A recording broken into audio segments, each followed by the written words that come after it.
ਆਪ ਸਭ ਦੇਸ਼ ਪ੍ਰਦੇਸ਼ ਵਿੱਚ ਬੈਠੇ ਪੰਜਾਬੀ ਪਿਆਰਿਆਂ ਨੂੰ ਜੀ ਆਇਆਂ ਨੂੰ ਜੀ। ਮਨਜ਼ੂਰ ਇਜਾਜ਼ ਅਦਬੀ ਸੰਗਤ ਪੰਜਾਬੀ ਮਹਿਲੂਆ ਯੂਨੀਵਰਸਿਟੀ ਦੀ ਛਤਰ ਛਾਂ ਹੇਠ ਚੱਲ ਰਹੀ ਹੈ ਜੀ। ਇਹ ਸੰਗਤ ਸਾਡੀ ਯਾਦਾਂ ਵਿੱਚ ਵਸਦੇ ਡਾਕਟਰ ਮਨਜ਼ੂਰ ਇਜਾਜ਼ ਸਾਹਿਬ ਨੇ ਸ਼ੁਰੂ ਕੀਤੀ ਸੀ ਤੇ ਹੁਣ ਇਸ ਦੀ ਬਾਗਡੋਰ as general secretary Samina Asma ji ਨੇ ਬੜੀ ਬਖੂਬੀ ਸੰਭਾਲੀ ਹੋਈ ਹੈ। ਅੱਜ ਦੀ ਸੰਗਤ ਨਾ ਕਿ ਸਿਰਫ ਖਾਸ ਹੈ ਬਲਕਿ ਬਹੁਤ ਅਹਿਮ ਵੀ ਹੈ। ਅਹਿਮ ਹੈ ਕਿਉਂਕਿ ਅਸੀਂ ਜਿਸ ਕਿਤਾਬ ਦਾ ਇਸਤਕਬਾਲ ਕਰਨ, ਜਿਸ ਨੂੰ ਇਨੌਗੂਰੇਟ ਕਰਨ, ਜਿਸ ਦੇ ਪੰਨੇ ਖੋਲਣ ਜਾ ਰਹੇ ਹਾਂ, ਉਹ ਇੱਕ ਸਵਾਣੀ ਦੀ ਆਵਾਜ਼ ਹੈ, ਇੱਕ ਲਿਖਤ ਔਰ ਆਵਾਜ਼ ਹੈ। ਅਹਿਮ ਹੈ ਕਿਉਂਕਿ ਜਦ ਤੱਕ ਕਿਸੇ ਵੀ ਕੌਮ ਦੀ ਕਹਾਣੀ ਵਿੱਚ ਸਵਾਣੀ ਨਜ਼ਰ ਯਾਨੀ ਕਿ ਫੀਮੇਲ ਪਰਸਪੈਕਟਿਵ ਸ਼ਾਮਿਲ ਨਹੀਂ ਹੁੰਦਾ, ਤਾਰੀਖ ਸਿਰਫ ਇੱਕ ਵਾਕਿਆਤ ਦੀ ਫਹਿਰਿਸਤ ਬਣ ਕੇ ਰਹਿ ਜਾਂਦੀ ਹੈ। ਜ਼ਿੰਦਗੀ ਦੀ ਅਸਲ ਧੜਕਣ, ਘਰਾਂ ਦੀ ਖਾਮੋਸ਼ ਮਿਹਨਤ, ਦਰਦ, ਸਬਰ, ਕੁਰਬਾਨੀ, ਹੌਸਲਾ ਤੇ ਉਮੀਦ, ਇਹ ਸਭ ਕੁਝ ਉਹਨਾਂ ਕਹਾਣੀਆਂ ਵਿੱਚ ਸ਼ਾਮਿਲ ਹੋ ਕੇ ਹੀ ਤਾਰੀਖ ਮੁਕੰਮਲ ਹੁੰਦੀ ਹੈ। ਸਵਾਣੀ ਦਾ ਤਜਰਬਾ ਤਾਰੀਖ ਨੂੰ ਸਿਰਫ ਲਿਖਦਾ ਹੀ ਨਹੀਂ, ਉਸਨੂੰ ਇਨਸਾਨੀ ਵੀ ਬਣਾਉਂਦਾ ਹੈ। ਉਹਨਾਂ ਦੀ ਗਵਾਹੀ ਤੋਂ ਬਗੈਰ ਕੌਮ ਦੀ ਤਾਰੀਖ ਅਧੂਰੀ ਰਹਿ ਜਾਂਦੀ ਹੈ। ਅੱਜ ਦੀ ਇਹ ਸੰਗਤ ਬਹੁਤ ਹੀ ਖਾਸ ਹੈ ਕਿਉਂਕਿ ਅਸੀਂ ਇੱਕ ਐਸੀ ਕਿਤਾਬ ਦੇ ਪੰਨੇ ਖੋਲਣ ਜਾ ਰਹੇ ਹਾਂ ਜਿਸ ਵਿੱਚ ਇੱਕ ਸਵਾਣੀ ਦੀ ਆਵਾਜ਼ ਤੇ ਹੈ ਹੀ। ਇਹ ਉਹ ਆਵਾਜ਼ ਹੈ ਜਿਸਨੇ ਜ਼ਿੰਦਗੀ ਨੂੰ ਸਿਰਫ ਐਜ਼ ਐਨ ਐਜੂਕੇਸ਼ਨਿਸਟ ਹੀ ਨਹੀਂ ਬਲਕਿ ਆਪਣੇ ਇਰਦ ਗਿਰਦ ਵਸਦੀ ਜ਼ਿੰਦਗੀ ਨੂੰ ਗਹਿਰੀ ਤੇ ਨਰਮ ਸਮਝ ਨਾਲ ਮਹਿਸੂਸ ਕੀਤਾ ਹੈ। ਕਿਤਾਬ ਦਾ ਨਾਮ ਹੈ ਜੀ ਪਤਣਾ ਦੀ ਤਾਰੂ। ਪਤਣਾ ਦੀ ਤਾਰੂ, ਜਿਸ ਨੂੰ ਲਿਖਿਆ ਹੈ ਮਾਨਯੋਗ ਲੇਖਿਕਾ ਅਤੇ ਸ਼ਾਇਰਾ ਸਮੀਨਾ ਅਸਮਾ ਜੀ ਨੇ। ਉਹਨਾਂ ਦੇ ਬਾਰੇ ਆਪ ਜੀ ਨੂੰ ਮੈਂ ਕੁਝ ਦੱਸਦੀ ਚੱਲਾਂ। ਗੋ ਕਿ ਸਮੀਨਾ ਜੀ ਕਿਸੇ ਵੀ ਤਾਰੁਫ ਦੇ ਮੁਹਤਾਜ ਨਹੀਂ। ਉਹ ਇੱਕ ਅਕੰਪਲਿਸ਼ਡ ਐਂਡ ਪਬਲਿਸ਼ਡ ਸ਼ਾਇਰਾ ਅਤੇ ਕਹਾਣੀਕਾਰ ਨੇ। ਉਹ ਇੱਕ ਵਰਕਿੰਗ ਕਲਾਸ ਅਤੇ ਪ੍ਰੋਗਰੈਸਿਵ ਫੈਮਿਲੀ ਨੂੰ ਬਿਲੋਂਗ ਕਰਦੇ ਨੇ। ਸਮੀਨਾ ਜੀ ਦੀ ਰੋਲ ਮਾਡਲ ਉਹਨਾਂ ਦੀ ਵਾਲਿਦਾ ਨੇ ਪ੍ਰੀ ਪਾਰਟੀਸ਼ਨ ਦੇ ਜ਼ਮਾਨੇ ਵਿੱਚ ਹੋਸਟਲ ਵਿੱਚ ਰਹਿ ਕੇ B.Ed ਯਾਨੀ ਕਿ ਬੈਚਲਰ ਆਫ ਐਜੂਕੇਸ਼ਨ ਦੀ ਪੜ੍ਹਾਈ ਮੁਕੰਮਲ ਕੀਤੀ, ਜੋ ਉਸ ਜ਼ਮਾਨੇ ਵਿੱਚ ਬੜੀ ਵੱਡੀ ਗੱਲ ਸੀ। ਅਸੀਂ 75 ਸਾਲ ਤੋਂ ਉੱਤੇ ਜ਼ਮਾਨੇ ਦੀ ਗੱਲਾਂ ਕਰ ਰਹੇ, ਇੰਨੇ ਪ੍ਰੋਗਰੈਸਿਵ ਸਨ ਉਹ, ਇੰਨੇ ਐਜੂਕੇਸ਼ਨ ਵੱਲ ਉਹਨਾਂ ਦਾ ਝੁਕਾਵ ਸੀ। ਉਹ ਸੁਜਾਨਪੁਰ ਜ਼ਿਲ੍ਹਾ ਗੁਰਦਾਸਪੁਰ ਜੋ ਹੁਣ ਚੜ੍ਹਦੇ ਪੰਜਾਬ ਵਿੱਚ ਹੈ ਦੇ ਵਾਸੀ ਸਨ। ਪਾਰਟੀਸ਼ਨ ਤੋਂ ਬਾਅਦ ਉਹ ਲਾਹੌਰ ਆ ਗਏ ਜਿੱਥੇ ਉਹਨਾਂ ਨੇ ਐਜ਼ ਅ ਟੀਚਰ ਪੜ੍ਹਾਇਆ। ਸਮੀਨਾ ਜੀ ਨੇ ਵੀ ਕੁਝ ਸਾਲ ਸਕੂਲ ਵਿੱਚ ਟੀਚਿੰਗ ਕੀਤੀ, ਜਿਸ ਤੋਂ ਬਾਅਦ ਇਹਨਾਂ ਨੇ 30-35 ਸਾਲ ਹੈਡਮਿਸਟਰੈਸ ਦੀ ਜ਼ਿੰਮੇਦਾਰੀ ਨਿਭਾਈ। ਇਹਨਾਂ ਦੀਆਂ 3 ਪੰਜਾਬੀ ਸ਼ਾਇਰੀ ਦੀਆਂ ਕਿਤਾਬਾਂ ਪਬਲਿਸ਼ ਹੋ ਚੁੱਕੀਆਂ ਨੇ। ਪਹਿਲੀ ਕਿਤਾਬ 2009 ਵਿੱਚ ਵੇਲਾ ਸਿਮਰਨ ਦਾ, ਦੂਜੀ ਕਿਤਾਬ 2016 ਵਿੱਚ ਕੋਈ ਲਾਟ ਨਿਮਾਣੀ, ਤੀਜੀ ਕਿਤਾਬ 2020 ਵਿੱਚ ਆਤਨ ਫੇਰਾ ਪਾ। ਇਹਨਾਂ ਦੀਆਂ ਕਈ ਛੋਟੀਆਂ ਕਹਾਣੀਆਂ ਤੇ ਆਰਟੀਕਲਸ ਕਈ ਮੈਗਜ਼ੀਨਸ ਵਿੱਚ ਛਪ ਚੁੱਕੇ ਨੇ। 21st ਸੈਂਚੁਰੀ ਪਬਲਿਸ਼ਰ ਪਟਿਆਲਾ ਨੇ ਵੀ ਇੱਕ ਇਹਨਾਂ ਦੀ ਕਵਿਤਾਵਾਂ ਦੀ ਕਿਤਾਬ ਗੁਰਮੁਖੀ ਵਿੱਚ ਪਬਲਿਸ਼ ਕੀਤੀ ਹੈ, ਜਿਸ ਦਾ ਨਾਮ ਹੈ ਦਿਲ ਦੇ ਨੇੜੇ। ਤੇ ਹੁਣ ਇਹਨਾਂ ਦੀ ਛੋਟੀ ਕਹਾਣੀਆਂ ਦੀ ਕਿਤਾਬ ਪਤਣਾ ਦੀ ਤਾਰੂ ਛਪ ਚੁੱਕੀ ਹੈ, ਜਿਸ ਦਾ ਸਾਨੂੰ ਬੜੀ ਹੀ ਬੇਸਬਰੀ ਨਾਲ ਇੰਤਜ਼ਾਰ ਸੀ। ਤੇ ਇਸ ਦੇ ਨਾਲ ਸਮੀਨਾ ਜੀ ਪਿਛਲੇ 3-4 ਸਾਲਾਂ ਤੋਂ ਮਨਜ਼ੂਰ ਇਜਾਜ਼ ਅਦਬੀ ਸੰਗਤ ਦੀ ਜਨਰਲ ਸੈਕਟਰੀ ਦੀ ਜ਼ਿੰਮੇਵਾਰੀ ਵੀ ਬਿਲਕੁਲ ਬਾਖੂਬੀ ਨਿਭਾ ਰਹੇ ਨੇ। ਲੈ, ਸਭ ਤੋਂ ਜ਼ਰੂਰੀ ਗੱਲ ਤੇ ਮੈਂ ਤੁਹਾਨੂੰ ਸਾਰਿਆਂ ਨੂੰ ਇਹਨਾਂ ਬਾਰੇ ਦੱਸਣੀ ਭੁੱਲ ਹੀ ਗਈ ਹਾਂ। ਤੁਹਾਨੂੰ ਇਹ ਸਭ ਨੂੰ ਪਤਾ ਹੋਣਾ ਚਾਹੀਦਾ ਕਿ ਸਮੀਨਾ ਜੀ ਇੱਕ ਬਿਹਤਰੀਨ ਕੁਕਿੰਗ ਵੀ ਕਰਦੇ ਨੇ। ਸੋ ਜੇ ਕਦੇ ਕਿਸੇ ਨੂੰ ਮੌਕਾ ਮਿਲੇ ਤਾਂ ਜ਼ਰੂਰ ਜਾਣਾ ਇਹਨਾਂ ਦੇ ਘਰ। ਅੱਛਾ ਜੀ, ਐਨੀ ਹਾਊ ਹੁਣ ਅਸੀਂ ਆਪਣੀ ਸੰਗਤ ਦੀ ਫਾਰਮੈਟ ਮੁਤਾਬਿਕ ਸਮੀਨਾ ਜੀ ਨੂੰ ਸੱਦਾ ਦੇਵਾਂਗੇ ਕਿ ਆਪਣੀ ਕਿਤਾਬ ਪਤਣਾ ਦੀ ਤਾਰੂ ਵਿੱਚੋਂ ਸਾਨੂੰ 2 ਕਹਾਣੀਆਂ ਸੁਣਵਾਉਣਗੇ, ਜਿਸ ਤੋਂ ਬਾਅਦ ਸਾਡੇ ਸਾਰੇ ਸਾਥੀ ਇੱਕ ਇੱਕ ਕਰਕੇ ਉਹਨਾਂ ਕਹਾਣੀਆਂ ਬਾਰੇ ਗੱਲਬਾਤ ਕਰਨਗੇ। ਜਦ ਕੋਈ ਗੱਲ ਕਰ ਰਿਹਾ ਹੋਵੇਗਾ, ਬਾਕੀ ਦੇ ਲੋਕ ਪਲੀਜ਼ ਆਪਣੀ ਇਹਨੂੰ ਸਾਊਂਡ ਨੂੰ ਮਿਊਟ ਕਰ ਰੱਖਣਾ ਜੀ।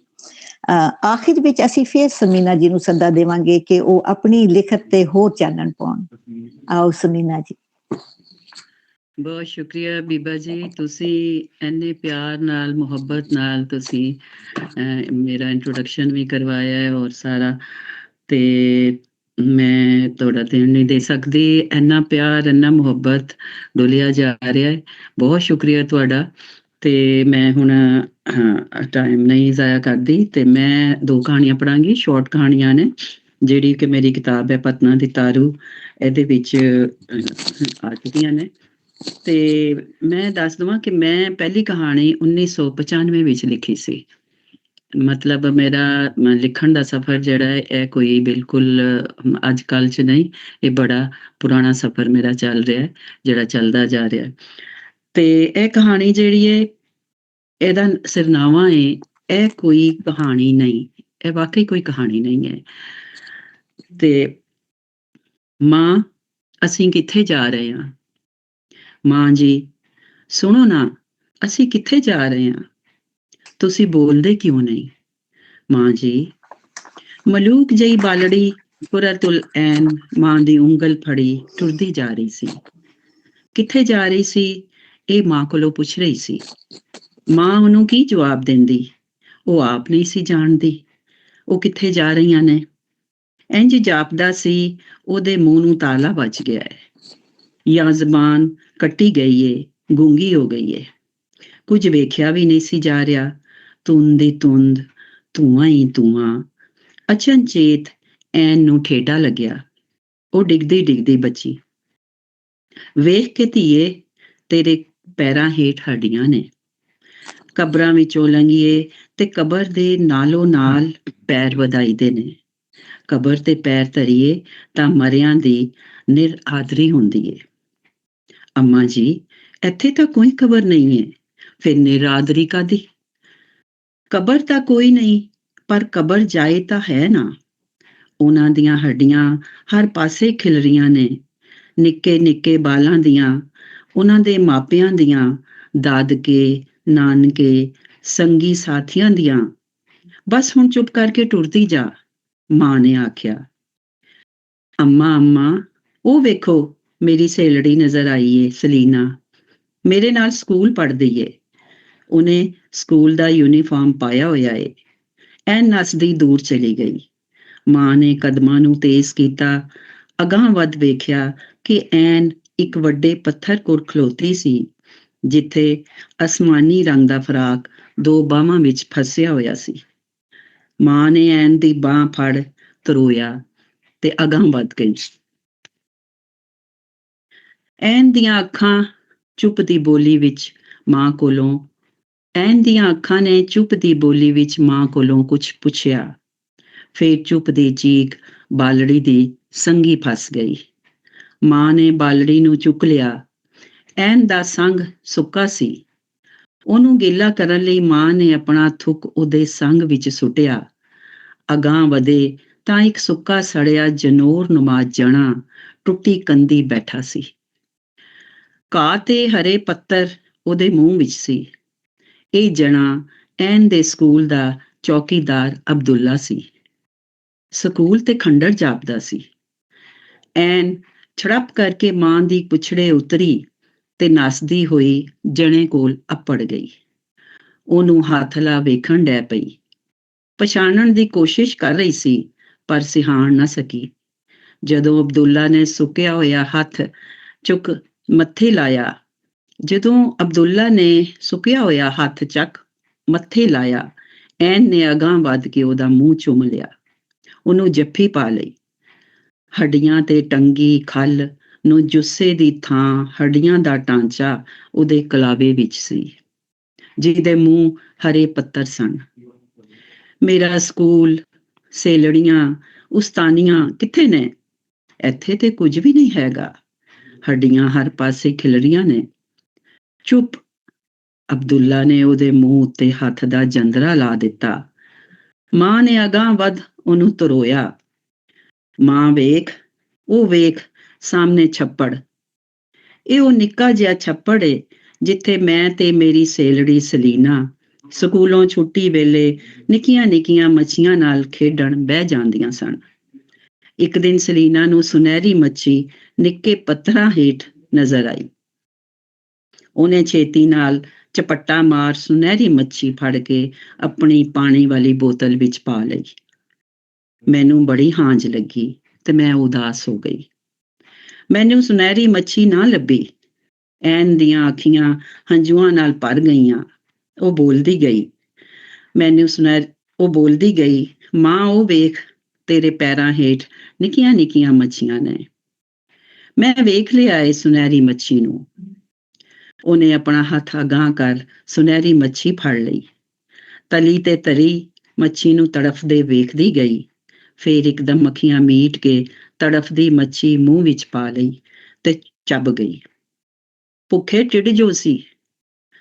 ਮਾਂ ਨੇ ਮੂੰਹ ਦੂਜੇ ਪਾਸੇ ਕਰਦਿਆਂ 2-4 ਨਿੱਕੀਆਂ ਮੱਛੀਆਂ ਮੂੰਹ ਵਿੱਚ ਪਾ ਨਿਗਲ ਲਈਆਂ ਤੇ ਬੁੱਕ ਨਾਲ ਰੱਜ ਪਾਣੀ ਪੀਤਾ। ਸ਼ਾਮਾਂ ਪੈ ਗਈਆਂ ਨੇ। ਸਾਡਾ ਪੈਂਡਾ ਵੀ ਢੇਰ ਚੋਖਾ ਏ। ਧੀਏ ਚੱਲ, ਛੇਤੀ ਚੱਲ। ਪੈਂਡਾ ਸਿੱਧਾ ਸਾਵਾਂ ਵੀ ਨਹੀਂ ਏ। ਟੋਈ ਟਿੱਬੇ ਨੇ। ਪੈਰਾਂ ਹੇਠ ਸਾਕਾਂ ਵੱਢਕੀਆਂ ਦੀਆਂ ਹੱਡੀਆਂ ਨੇ। ਹਨੇਰਾ ਵੱਧ ਰਿਹਾ ਏ। ਛੇਤੀ ਟੁਰ, ਮਾਂ ਬੁੜਬੁੜ ਕਰਦੀ ਜਾਏ। ਮਾਂ ਮੇਰੇ ਕੋਲੋਂ ਟੁਰ ਨਹੀਂ ਹੁੰਦਾ। ਮੈਂ ਵੀ ਪਿਓ ਤੇ ਭਰਾਵਾਂ ਕੋਲ ਜਾਣਾ ਏ। ਮਾਂ ਧੀ ਦੀਆਂ ਅੱਖਾਂ ਵੱਲ ਵੇਖ ਰਹੀ ਸੀ, ਜਿਨ੍ਹਾਂ ਵਿੱਚੋਂ ਭਾਅ ਨਿਕਲਦੀ ਜਾਪਦੀ ਸੀ। ਐਨ ਉੱਚੀ ਸਾਰੀ, ਪੂਰਾ ਜ਼ੋਰ ਲਾ ਅਸਮਾਨ ਵੱਲ ਵੇਖ ਕਹਿਣ ਲੱਗੀ, ਮਾਂ ਮੇਰਾ ਰੱਬ ਕਿੱਥੇ ਏ? ਆ ਰਲ ਲੱਭੀਏ। ਮੈਂ ਉਹਨੂੰ ਪੁੱਛਣਾ ਏ, ਇਹ ਹੱਡੀਆਂ ਤੂੰ ਦੱਬੇਂਗਾ ਜਾਂ ਮੈਂ? ਕੋਈ ਹੋਰ ਜਣਾ ਤਾਂ ਹੈ ਨਹੀਂ। ਮਾਂ ਵਿੱਚ ਤਾਂ ਜਾਨ ਕੋਈ ਨਹੀਂ। ਅਚਨਚੇਤ ਅਸਮਾਨ ਤੋਂ ਅੱਗ ਦਾ ਗੋਲਾ ਮਾਂ ਧੀ ਉੱਤੇ ਡਿੱਗਿਆ ਤੇ ਉਹ ਵੀ ਸੜ ਕੇ ਸਵਾਹ ਬਣ ਗਈਆਂ। ਸਵਾਹ ਗ਼ਜ਼ਾ ਦੀ ਵਾਹ ਵਿੱਚ ਰਲ ਗਈ ਤੇ 4 ਚਫੇਰੇ ਖਿੱਲਰ ਗਈ। ਬਹੁਤ ਸ਼ੁਕਰੀਆ। ਵਾਹ, ਬੜੀ ਮਿਹਰਬਾਨੀ। ਕੀ ਬਾਤ ਹੈ। ਬਹੁਤ ਅੱਛੇ ਸਪੀਨ। ਇਹ ਕਹਾਣੀ ਨਹੀਂ ਹੈ, ਇਹ ਤਾਰੀਖ ਦਾ ਇੱਕ ਪੰਨਾ ਹੈ। ਜੰਗਾਂ ਦਾ ਆਗਾਜ਼ ਹੁਕਮਰਾਨ ਕਰਦੇ ਨੇ, ਪਰ ਉਸ ਦੀ ਕੀਮਤ ਔਰਤਾਂ ਤੇ ਬੱਚੇ ਆਪਣੀ ਜ਼ਿੰਦਗੀ ਨਾਲ ਚੁਕਾਉਂਦੇ ਨੇ। ਰੱਬ ਕਰੇ ਉਹ ਦਿਨ ਵੀ ਆਵੇ ਜਦ ਜੰਗਾਂ ਮੁੱਕ ਜਾਣ ਤੇ ਹਰ ਇਨਸਾਨ ਅਮਨ ਨਾਲ ਸਾਹ ਲੈ ਸਕੇ। ਬਹੁਤ ਅੱਛੇ ਸਮੀਨਾ ਜੀ। ਬਿਲਕੁਲ ਬਿਲਕੁਲ ਬਿਲਕੁਲ। ਬਹੁਤ ਅੱਛਾ ਜੀ, ਅੱਛੇ। ਇੱਕ ਹੋਰ ਛੋਟੀ ਜੀ ਜ਼ਰੂਰ ਸ਼ਾਰਟ ਮੈਂ ਸੁਣਾਣੀ ਹੈ, ਜ਼ਰੂਰ ਠੀਕ ਹੈ। ਜ਼ਰੂਰ। ਰਫੀਕ ਪੁੱਤਰ, ਕੋਈ ਘਰ ਦਾ ਮੂੰਹ ਮੱਥਾ ਸਮਾਰ ਲਵੋ। ਰਫੀਕ ਪੁੱਤਰ, ਕੋਈ ਘਰ ਦਾ ਮੂੰਹ ਮੱਥਾ ਸਮਾਰ ਲਵੋ। ਤੁਹਾਡੇ ਪਿਓ ਨੇ 4 ਦਿਨਾਂ ਮਗਰੋਂ ਘਰ ਅੱਪੜ ਜਾਣਾ ਏ। ਸ਼ੋਦਾ ਵਰੇ ਦੇ ਵਰੇ ਤਾਂ ਵਤਨਾਂ ਨੂੰ ਮੁੜਦਾ ਏ। ਮੈਂ ਰੋਗਨ ਮੰਗਵਾ ਦੇਣੀ ਹੈ। ਕਾਰ ਦੇ ਮੱਥੇ ਤੇ ਗਰਾਜ ਵਿੱਚ ਫੇਰ ਲਵੋ। ਮਾਂ ਉਤਾਵਲੀ ਜਿਹੀ ਬੋਲੀ, ਅੰਮਾ ਤੁਸੀਂ ਹਰ ਕੰਮ ਮੈਨੂੰ ਹੀ ਕਰਨ ਦਾ ਹੁਕਮ ਦਿੰਦੇ ਹੋ। ਵੱਡੇ ਨੂੰ ਤਾਂ ਕਦੇ ਨਹੀਂ ਆਖਿਆ। ਅੱਛਾ, ਇਹਦਾ ਨਾਮ ਮੈਂ ਸੌਰੀ ਜੀ ਸਿਰਨਾਮਾ ਭੁੱਲ ਗਈ ਹਾਂ। ਉਡੀਕ ਦਾ ਸਿਰਨਾਮਾ ਹੈ ਇਸ ਕਹਾਣੀ ਦਾ। ਅੰਮਾ ਤੁਸੀਂ ਹਰ ਕੰਮ ਮੈਨੂੰ ਹੀ ਕਰਨ ਦਾ ਹੁਕਮ ਦਿੰਦੇ ਹੋ। ਵੱਡੇ ਨੂੰ ਤਾਂ ਕਦੇ ਨਹੀਂ ਆਖਿਆ। ਜੀ, ਉਹ ਤੇ ਤੁਹਾਡਾ ਲਾਡਲਾ ਪੜਾਕੂ ਪੁੱਤਰ ਜੋ ਹੋਇਆ। ਮੈਂ ਹੀ ਸਾਰਿਆਂ ਨੂੰ ਵਿਹਲਾ ਨਜ਼ਰ ਆਉਣਾ ਹੈ। ਪਾਣੀ ਲੈ ਆ, ਦੁੱਧ ਦਹੀਂ ਲੈ ਆ, ਬਿੱਲ ਜਮਾ ਕਰਵਾ, ਸਾਰਾ ਦਿਨ ਤੁਹਾਡੇ ਕੰਮਾਂ ਕਾਜਾਂ ਲਈ ਚੱਕੀ ਵਾਂਗ ਘੁੰਮਦਾ ਰਹਿੰਦਾ ਹੈ। ਵੈਸੇ ਅੰਮਾ ਜੀ, ਇੱਕ ਗੱਲ ਤਾਂ ਦੱਸੋ, ਅੱਬੇ ਨੂੰ ਵਰੇ ਬਾਅਦ ਆਉਣ ਦੀ ਕੀ ਲੋੜ ਹੈ? ਰੋਜ਼ ਸ਼ਾਮੀ ਕੰਪਿਊਟਰ ਉੱਤੇ ਤੁਹਾਡੇ ਨਾਲ ਗੱਲਬਾਤ ਹੋ ਜਾਂਦੀ ਏ। ਪੂਰੇ ਮਹੱਲੇ ਤੇ ਸਾਕਾਂ ਦੀ ਰਿਪੋਰਟ ਤੇ ਉਹਨਾਂ ਨੂੰ ਰੋਜ਼ ਦਿਹਾੜੇ ਮਿਲ ਜਾਂਦੀ ਏ। ਘਰ ਦੇ ਕੰਮ ਸਾਰੇ ਚਾਲੂ ਨੇ। ਮੈਂ ਨਿੱਕਾ ਅੱਬਾ ਲਾਟੂ ਵਾਂਗ ਘੁੰਮਦਾ ਰਹਿਣਾ। ਕੌਡੀਆਂ ਦੇ ਮੁੱਲ ਤੁਹਾਨੂੰ ਲੱਭ ਗਿਆ ਸੀ, ਵਰਤੀ ਜਾਓ। ਵੇ ਪਰਾਂ ਹੋ, ਬਕ ਕਰੀ ਜਾਣਾ ਏ। ਇਹ ਪੈਸੇ ਫੜ ਤੇ ਰੋਗਨ ਲਿਆ ਕੇ ਕੰਮ ਮੁਕਾ। ਰਜ਼ੀਆ ਨੇ ਪੁੱਤਰ ਨੂੰ ਪੈਸੇ ਫੜਾਏ ਤੇ ਸੋਚੀ ਪੈ ਗਈ। ਅੱਜ ਰਫੀਕ ਦੇ ਅੱਬੇ ਨੂੰ ਦੁਬਈ ਗਏ 30 ਵਰੇ ਹੋ ਗਏ ਸੀ। ਕਿੰਨਾ ਲੰਮਾ ਤੇ ਔਖਾ ਪੈਂਡਾ ਸੀ ਜਿਹੜਾ ਉਹਨੇ ਨਿੱਕੇ ਨਿੱਕੇ ਬਾਲਾਂ ਨਾਲ ਕੱਟਿਆ ਸੀ। ਬਾਲ ਦੇ ਜੰਮਣ ਤੇ ਉਹ 1 ਮਹੀਨੇ ਲਈ ਘਰ ਆਉਂਦਾ। ਸਾਰਾ ਸਾਲ ਉਹ ਉਡੀਕਦੀ ਰਹਿੰਦੀ। ਹਰ ਹਫ਼ਤੇ ਉਹਦੀ ਚਿੱਠੀ ਆਂਦੀ। ਉਹ ਲਿਖਦਾ, ਮੈਂ ਤੈਨੂੰ ਤੇ ਬਾਲਾਂ ਨੂੰ ਬਹੁਤ ਯਾਦ ਕਰਦਾ ਹਾਂ। ਮੈਂ ਆਪਣੇ ਕਮਰੇ ਵਿੱਚ 4 ਚੁਫੇਰੇ ਕੰਧਾਂ ਉੱਤੇ ਤੁਹਾਡੀਆਂ ਤਸਵੀਰਾਂ ਲਾਈਆਂ ਹੋਈਆਂ ਨੇ। ਉਹਨਾਂ ਤਸਵੀਰਾਂ ਨਾਲ ਗੱਲਾਂ ਕਰਦਿਆਂ ਸੌ ਜਾਣਾ ਵਾਂ। ਸੁਪਨੇ ਵਿੱਚ ਬਾਲਾਂ ਨਾਲ ਲੁਕਣ ਮੀਟੀ ਖੇਡਦਾ ਹਾਂ। ਕਦੀ ਮੈਂ ਲੁਕ ਜਾਣਾ ਵਾਂ, ਕਦੀ ਉਹ ਲੁਕ ਜਾਂਦੇ ਨੇ। ਜਦੋਂ ਨਹੀਂ ਲੱਭਦੇ ਤੇ ਉੱਚੀ ਉੱਚੀ ਚੀਕਾਂ ਮਾਰਨ ਡਹਿ ਪਾਉਂਦਾ। ਰੱਜੋ, ਤੈਨੂੰ ਯਾਦ ਏ 30 ਵਰ੍ਹੇ ਪਹਿਲਾਂ ਸਾਡਾ ਵਿਆਹ ਹੋਇਆ ਸੀ। ਲਾਲ ਸੂਟ ਵਿੱਚ ਤੂੰ ਕਿੰਨੀ ਸੋਹਣੀ ਲੱਗ ਰਹੀ ਸੀ। ਲੰਮਾ ਜਿਹਾ ਕੁੰਡ ਕੱਢ ਹੱਸੀ ਜਾ ਰਹੀ ਸੀ। ਅੰਮਾ ਜੀ ਕਿੱਥੇ ਹੋ? ਇਹ ਵੇਖੋ, ਰੋਗਨ ਦਾ ਰੰਗ ਠੀਕ ਏ। ਬਸ ਤੁਸੀਂ ਤਾਂ ਅੱਬੇ ਨਾਲ ਕੰਪਿਊਟਰ ਉੱਤੇ ਗੱਲਾਂ ਕਰਦੇ ਰਹਿੰਦੇ ਹੋ ਜਾਂ ਫਿਰ ਅੱਬੇ ਦੇ ਖੱਤ ਪੜ੍ਹਦੇ ਰਹਿੰਦੇ ਹੋ। ਰਫੀਕ ਉੱਚੀ ਉੱਚੀ ਬੋਲੀ ਜਾ ਰਿਹਾ ਸੀ। ਹਾਂ, ਮੈਂ ਆਈ, ਸਬਰ ਤਾਂ ਕਰ ਮੁੰਡਿਆ। ਰੋਗਨ ਦਾ ਰੰਗ ਠੀਕ ਹੈਗਾ। ਚੱਲ ਪਾਣੀ ਪੀ, ਰੋਟੀ ਟੁੱਕਰ ਖਾ ਕੇ ਕੰਮ ਸ਼ੁਰੂ ਕਰ ਦੇ।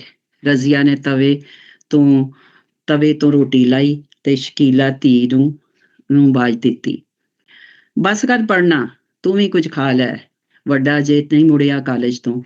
ਰਜ਼ੀਆ ਭਾਂਡੇ ਧੋਂਦੀ ਬੋਲਦੀ ਜਾਵੇ, ਇਹ ਵੱਡਾ ਵੀ ਸਾਰਾ ਦਿਨ ਕਾਲਜ ਲੰਘਾ ਦਿੰਦਾ ਏ। ਮੂੰਹ ਹਨੇਰੇ ਜਾਂਦਾ ਏ ਤੇ ਰਾਤ ਗਏ ਮੁੜਦਾ ਏ। ਡਾਕਟਰੀ ਕਿਹੜੀ ਸੌਖੀ ਏ। ਪਿਓ ਵਿਚਾਰਾ ਪਰਦੇਸ ਮਿਹਨਤਾਂ ਮੁਸ਼ੱਕਤਾਂ ਕਰਦਾ ਪਿਆ ਏ।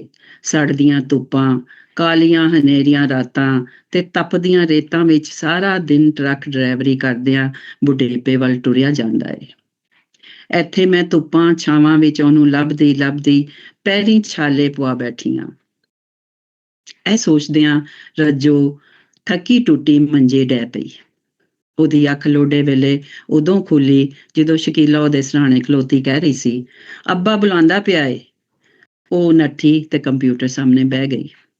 ਰਫੀਕ ਦਾ ਅੱਬਾ ਉਹਨੂੰ ਰੇਸ਼ਮੀ ਲੀੜੇ ਵਿਖਾ ਰਿਹਾ ਸੀ। ਇਹ ਵੇਖ ਰੱਜੋ, ਤੇਰੇ ਲਈ ਇੰਡੀਆ ਦੀ ਬਨਾਰਸੀ ਸਾੜੀ ਲਈ ਏ। ਮੂਨਲਾਈਟ ਦਾ ਲਾਲ ਸੂਟ ਤੇ ਵੇਖ, ਚਮਚਮ ਕਰਦਾ ਤੇਰੇ ਚਿੱਟੇ ਰੰਗ ਤੇ ਕਿੰਨਾ ਫੱਬੇਗਾ। ਉਹ ਹੱਸ ਪਈ ਤੇ ਕਹਿਣ ਲੱਗੀ, ਹੁਣ ਤੇ ਮੈਂ ਬੁੱਢੀ ਜਾਪਨੀ ਆਂ, ਅਜੇ ਵੀ ਤੂੰ ਲਾਲ ਸੂਟ ਮੈਨੂੰ ਪਵਾਉਣਾ ਏ। ਸੁਣ, ਧੀ ਦੇ ਦਾਜ ਲਈ ਖਰੀਦਿਆ ਕਰ। ਧੀ ਰਾਣੀ ਦੇ ਲਈ ਵੀ ਬੜਾ ਕੁਛ ਲਿਆ ਏ। ਉਹਦੇ ਲਈ ਵਾਲ ਸੁਕਾਉਣ ਵਾਲੀ ਤੇ ਵਾਲ ਸਿੱਧੇ ਕਰਨ ਵਾਲੀਆਂ ਮਸ਼ੀਨਾਂ ਲਈਆਂ ਨੇ। ਫੀਕੇ ਲਈ ਮੋਬਾਈਲ ਫੋਨ ਬੜਾ ਵਧੀਆ ਲਿਆ ਏ। ਵੇਖੇਗਾ ਤੇ ਅੱਖਾਂ ਖੁੱਲ ਜਾਣਗੀਆਂ। ਵੱਡੇ ਲਈ ਮੂਵੀ ਕੈਮਰਾ, ਠੀਕ ਹੈ ਨਾ ਰੱਜੋ? ਸ਼ੈਵਾਂ ਨੂੰ ਛੱਡੋ, ਖੈਰੀ ਸੱਲਾ ਵਤਨਾਂ ਨੂੰ ਮੋੜ ਆਓ। ਡਾਢੀ ਉਡੀਕ ਪਈ ਕਰਨੀ ਹੈ, ਰਜ਼ੀਆ ਬੋਲੀ। ਉਹਨੂੰ ਇੰਝ ਜਾਪਿਆ ਜਿਵੇਂ ਉਹਦਾ ਸਾਈਂ ਪਰਦੇਸ ਪੈਸਾ ਕਮਾਉਣ ਵਾਲੀ ਮਸ਼ੀਨ ਹੈ ਜਿਹੜੀ ਹੌਲੀ ਹੌਲੀ ਘਿਸਦੀ ਜਾਂਦੀ ਪਈ ਹੈ।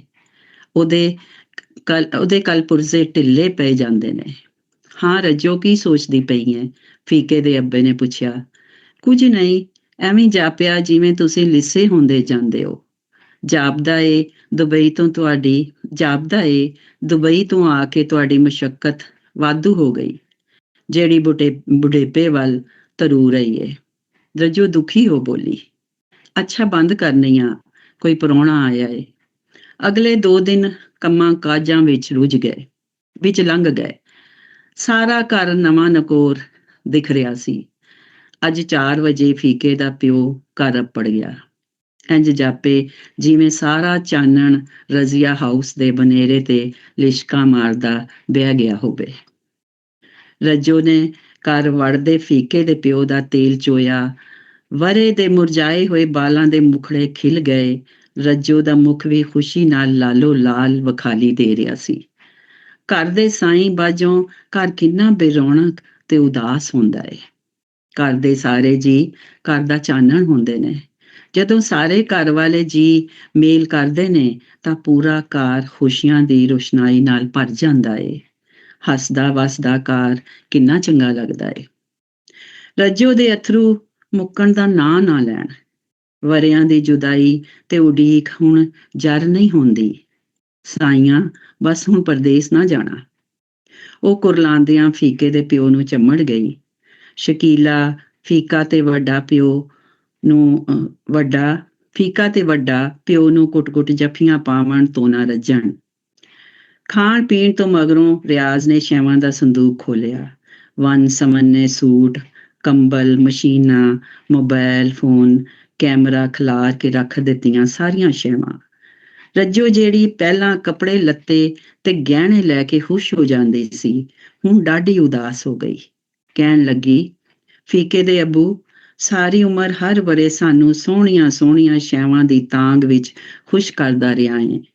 ਬਾਲਾਂ ਲਈ ਵੀ ਕੱਪੜੇ ਲੱਤੇ ਖਿਡੌਣੇ ਕਿਸੇ ਸ਼ੈ ਦੀ ਥੋੜ ਨਹੀਂ ਦਿੱਤੀ। ਹੁਣ ਇਹ ਸ਼ੈਵਾਂ ਖਿਡੌਣੇ ਲੱਗਦੀਆਂ ਨੇ। ਦਿਲ ਲਾਉਣ ਵਾਲੇ ਖਿਡੌਣੇ।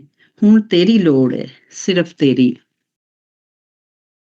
ਸਾਡੇ ਕੋਲ ਰਹਿ, ਉਡੀਕਾਂ ਮੁਕਾ। ਇਹ ਆਖ ਰੱਜੋ ਰੋਂਦਿਆਂ ਬੋਲੀ। ਅੱਛਾ ਰੱਜੋ, ਇੱਕ ਵਾਰਾ ਹੋਰ ਜਰ ਲੈ। ਰਿਟਾਇਰ ਹੋ ਜਾਵਾਂਗਾ ਤੇ ਫਾਇਦਾ ਹੋ ਜਾਵੇਗਾ, ਕੁਛ ਪੈਸੇ ਮਿਲ ਜਾਵਣਗੇ। ਹੁਣ ਤੇ ਇੱਕ ਵਰਾ ਵੀ ਕਈ ਵਰਿਆਂ ਦਾ ਜਾਪਦਾ ਏ, ਰਜ਼ੀਆ ਸੋਚਣ ਡੈ ਪਈ। ਸੋਚੀ ਪਿਆ ਤੇ ਬੰਦਾ ਗਿਆ। ਰੱਜੋ ਨੇ ਉੱਚੀ ਜਿਹੀ ਕਿਹਾ। ਰਾਜੂ ਨੇ ਉੱਚੀ ਜਿਹੀ ਕਿਹਾ। ਰੱਜੋ ਹੱਸ ਪਈ। ਇੱਕ ਦੂਜੇ ਨਾਲ ਪਿਆਰ ਮੁਹੱਬਤ ਤੇ ਖੁਸ਼ੀਆਂ ਵੰਡਦੇ ਪੂਰੇ ਟੱਬਰ ਨੂੰ 1 ਮਹੀਨਾ 1 ਦਿਨ ਜਾਪਿਆ। ਰੋਜ਼ ਸੈਰ ਸਪਾਟੇ, ਘਰ ਵਿੱਚ ਪ੍ਰਾਹੁਣਿਆਂ ਦੀਆਂ ਆਣੀਆਂ ਜਾਣੀਆਂ, ਰੰਗ ਰੰਗ ਦੇ ਸਵਾਦੀ ਖਾਣਿਆਂ ਦੀਆਂ ਖੁਸ਼ਬੂਆਂ ਸਾਰੇ ਮਹੱਲੇ ਵਿੱਚ ਮਹਿਕਣੀਆਂ। ਗਵਾਂਢੀਆਂ ਦੀਆਂ ਤਾਕੀ ਝਾਂਕੀਆਂ, ਅੱਜ ਕੀ ਪੱਕ ਰਿਹਾ ਏ? ਬਰਿਆਨੀਆਂ, ਪੁਲਾਅ, ਕੁੱਕੜ, ਕੜਾਹੀਆਂ, ਟਕਾਟਕ। ਰਿਆਜ਼ ਜੋ ਵੀ ਫਰਮਾਇਸ਼ ਕਰਦਾ, ਰੱਜੋ ਮਿੰਟਾਂ ਵਿੱਚ ਸਾਹਮਣੇ ਰੱਖ ਦਿੰਦੀ ਤੇ ਉਹ ਉਂਗਲਾਂ ਚੱਟਦਾ ਹੀ ਰਹਿ ਜਾਂਦਾ। ਪਤਾ ਹੀ ਨਾ ਚੱਲਿਆ ਵੇਲਾ ਕਿਵੇਂ ਉਡਾਰੀ ਮਾਰ ਲੰਘ ਗਿਆ।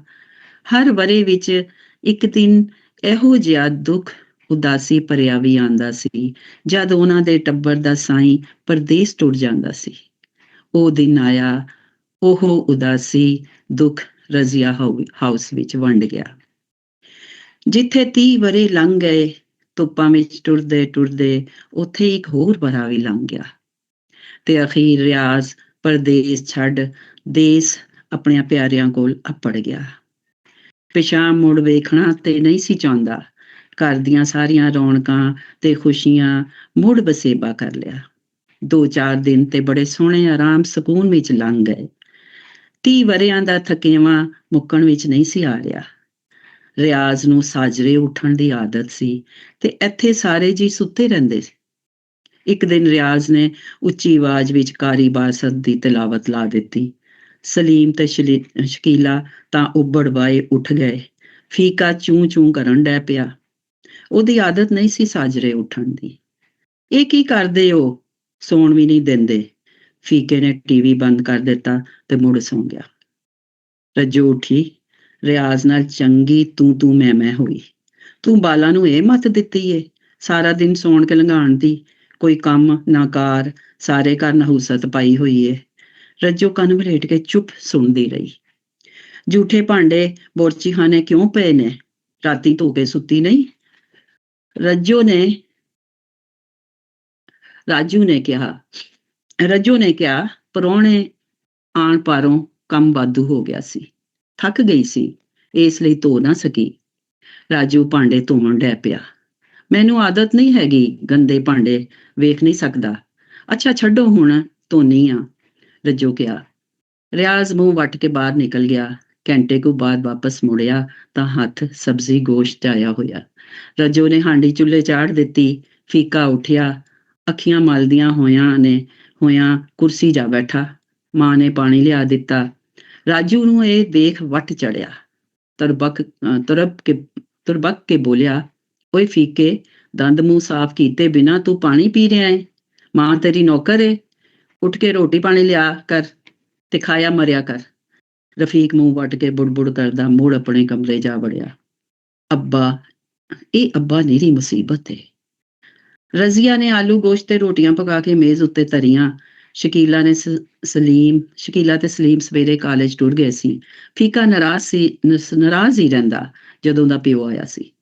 ਉਹ ਤੇ ਰਿਆਜ਼ ਇੱਕ ਦਿਨ ਵੀ ਸਲੂਕ ਨਾਲ ਨਹੀਂ ਰਹੇ।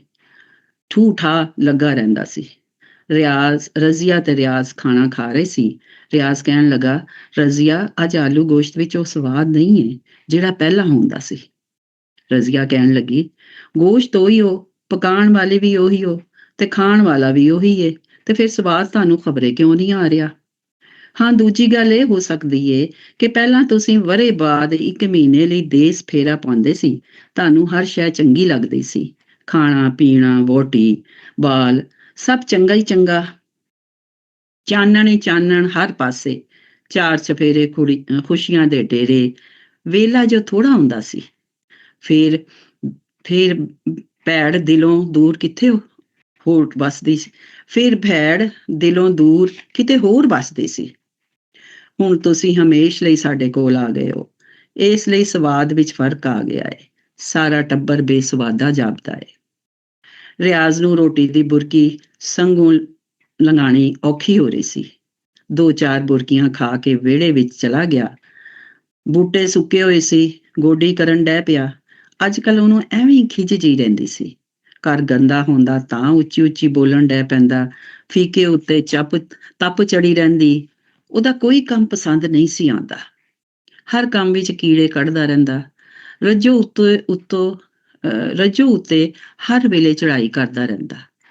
ਅਗਲੇ ਦਿਨ ਰੱਜੂ ਦੇ ਭਰਾ ਭਰਜਾਈ ਰਿਆਜ਼ ਨੂੰ ਮਿਲਣ ਆਏ। ਰੱਜੋ ਨੇ ਚਾਹ ਪਾਣੀ ਦਾ ਬੰਦੋਬਸਤ ਕੀਤਾ। ਸਾਰਿਆਂ ਨੂੰ ਚਾਹ ਪਿਆਲੀਆਂ ਵਿੱਚ ਪਾ ਫੜਾਉਂਦੀ ਗਈ। ਰਿਆਜ਼ ਨੂੰ ਚਾਹ ਫੜਾਉਂਦੀ ਮੇਜ਼ ਦੀ ਨੁੱਕਰੇ ਪੈਰ ਵੱਜਿਆ ਤੇ ਚਾਹ ਰਿਆਜ਼ ਦੇ ਲੀੜਿਆਂ ਤੇ ਡਿੱਗ ਪਈ।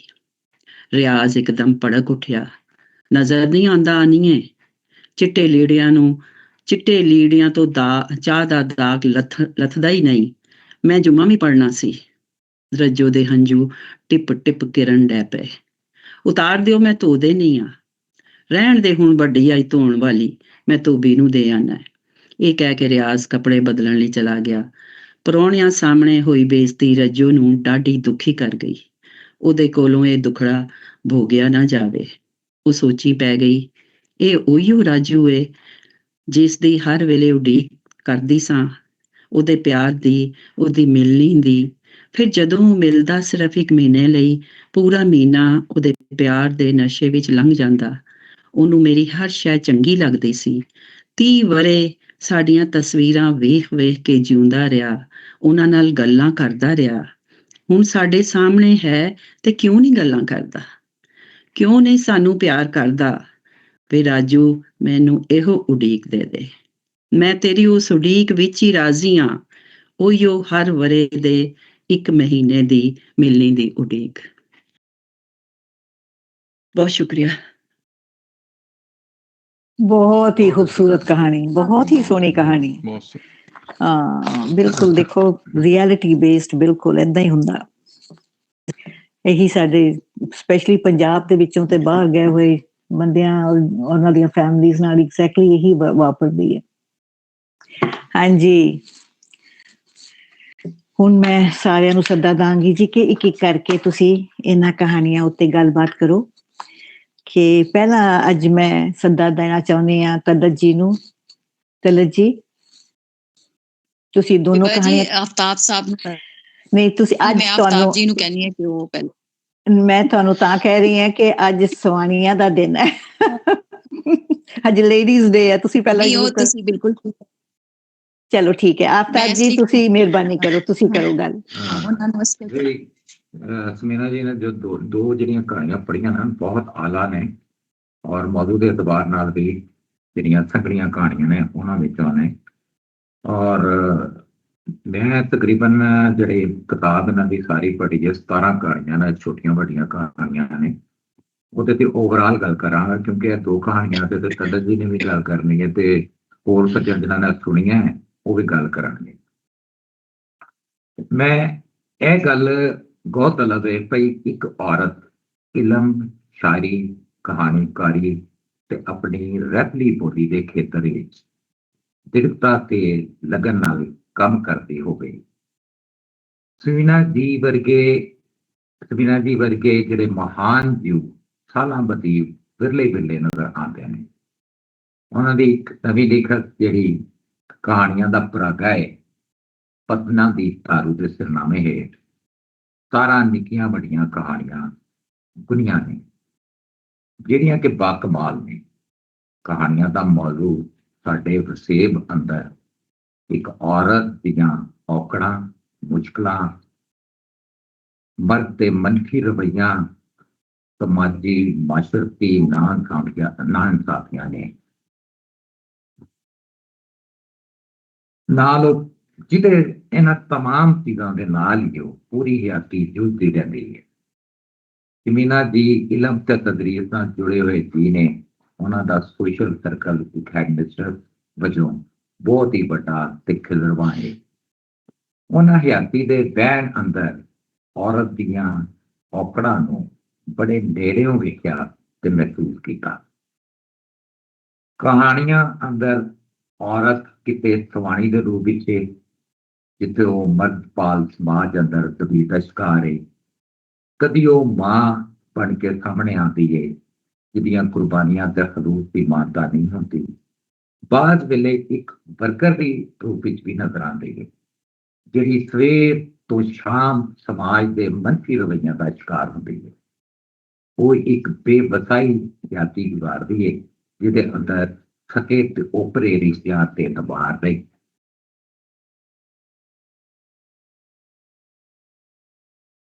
ਮੰਟੋ ਦਾ ਆਖਣਾ ਸੀ ਭਈ ਮੇਰੇ ਕਲਮ ਤੋਂ ਉਹ ਕਹਾਣੀਆਂ ਨਿਕਲਦੀਆਂ ਨੇ ਜਿਹੜੇ ਸਾਡੇ ਰਸਤੇ ਅੰਦਰ ਮੌਜੂਦ ਹੋਣ, ਜਿਹੜੇ ਕੂੜ ਕੋਝ ਮੇਰੇ ਵਸੇਬ ਅੰਦਰ ਥਾਂ ਰੱਖਦੇ ਨੇ। ਮੈਂ ਇਹਨਾਂ ਲਿਖਤਾਂ ਦੇ ਸਾਹਮਣੇ ਲਿਆਣਾ ਹੈ।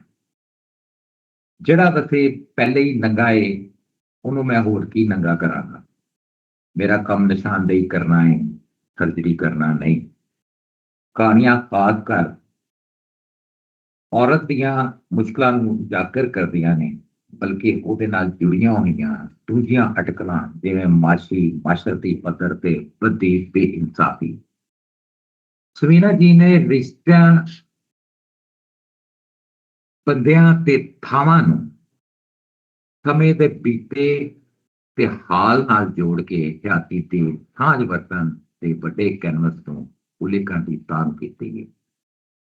47 ਵਿੱਚ ਪੰਜਾਬ ਦੀ ਵੰਡ ਦੇ ਅਲਮੀਏ ਨੂੰ ਉਹਨਾਂ ਆਪਣੀ ਕਹਾਣੀ ਮੇਰੇ ਅਨੁਸਾਰ ਵਿੱਚ ਬੜੇ ਹੀ ਸੁੱਚੇ ਢੰਗ ਨਾਲ ਬਿਆਨ ਕੀਤਾ ਹੈ। ਲੁਕਾਈ ਦਾ ਆਪਣੀਆਂ ਥਾਵਾਂ ਨਾਲ ਪਿਆਰ, ਆਪਣੇ ਵਸੇਬੇ ਨੂੰ ਨਾ ਛੱਡਣ ਦਾ ਆਰ, ਤੇ ਫਿਰ ਉਜਰੇ ਪੁਜਰਿਆਂ ਦਾ ਇੱਕ ਥਾਂ ਤੋਂ ਦੂਈ ਥਾਂ ਮਾਈਗ੍ਰੇਸ਼ਨ।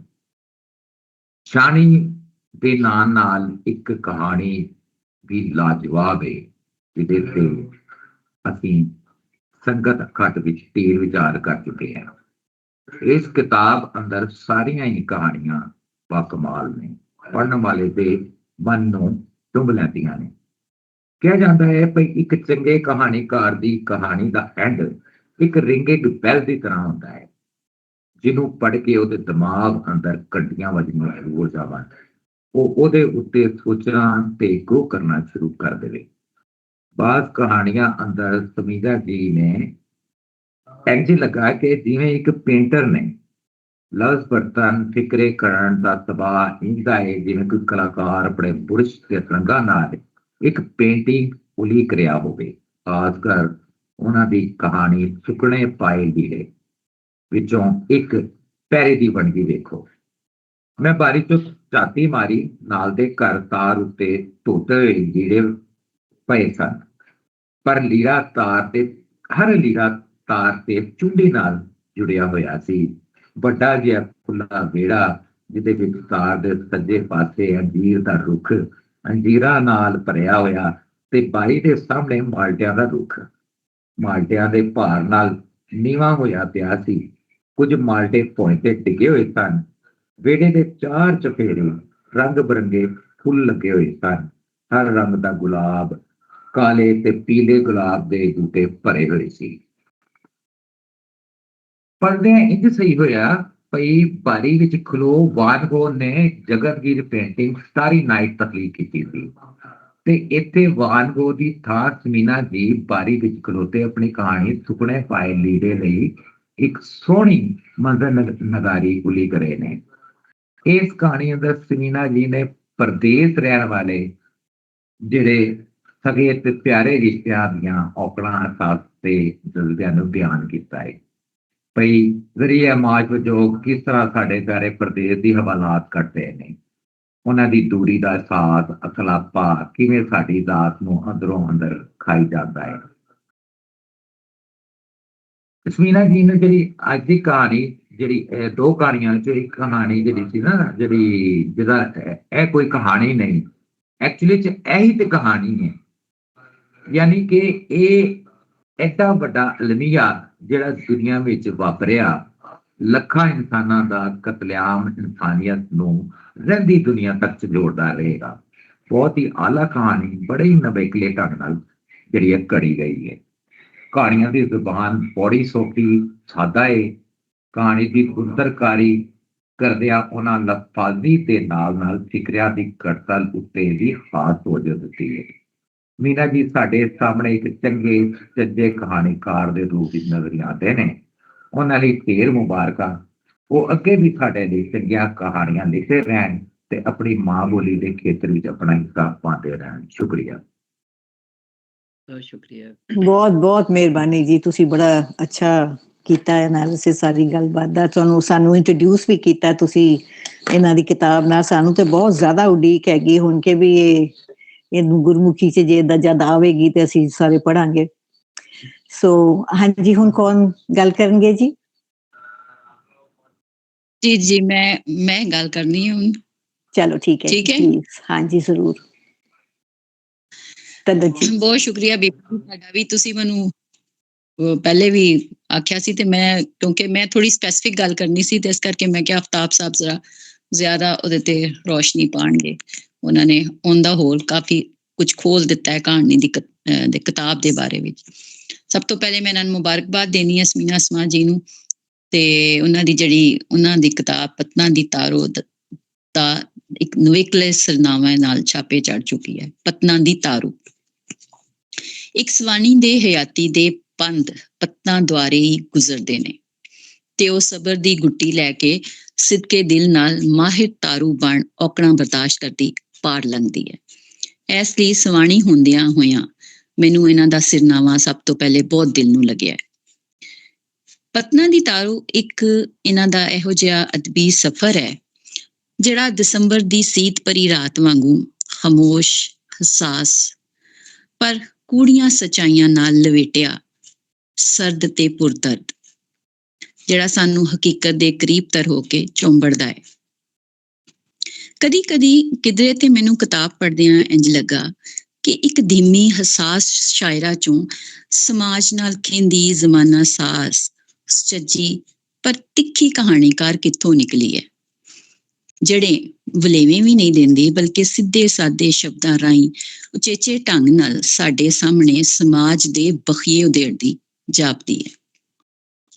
ਇਸ ਕਿਤਾਬ 'ਚ ਸਮੀਨਾ ਜੀ ਦੀ, ਜਿਸ ਤਰ੍ਹਾਂ ਆਫਤਾਬ ਸਾਹਿਬ ਨੇ ਵੀ ਕਿਹਾ, 17 ਕਹਾਣੀਆਂ ਮੌਜੂਦ ਨੇ, ਲੰਮੀਆਂ ਛੋਟੀਆਂ।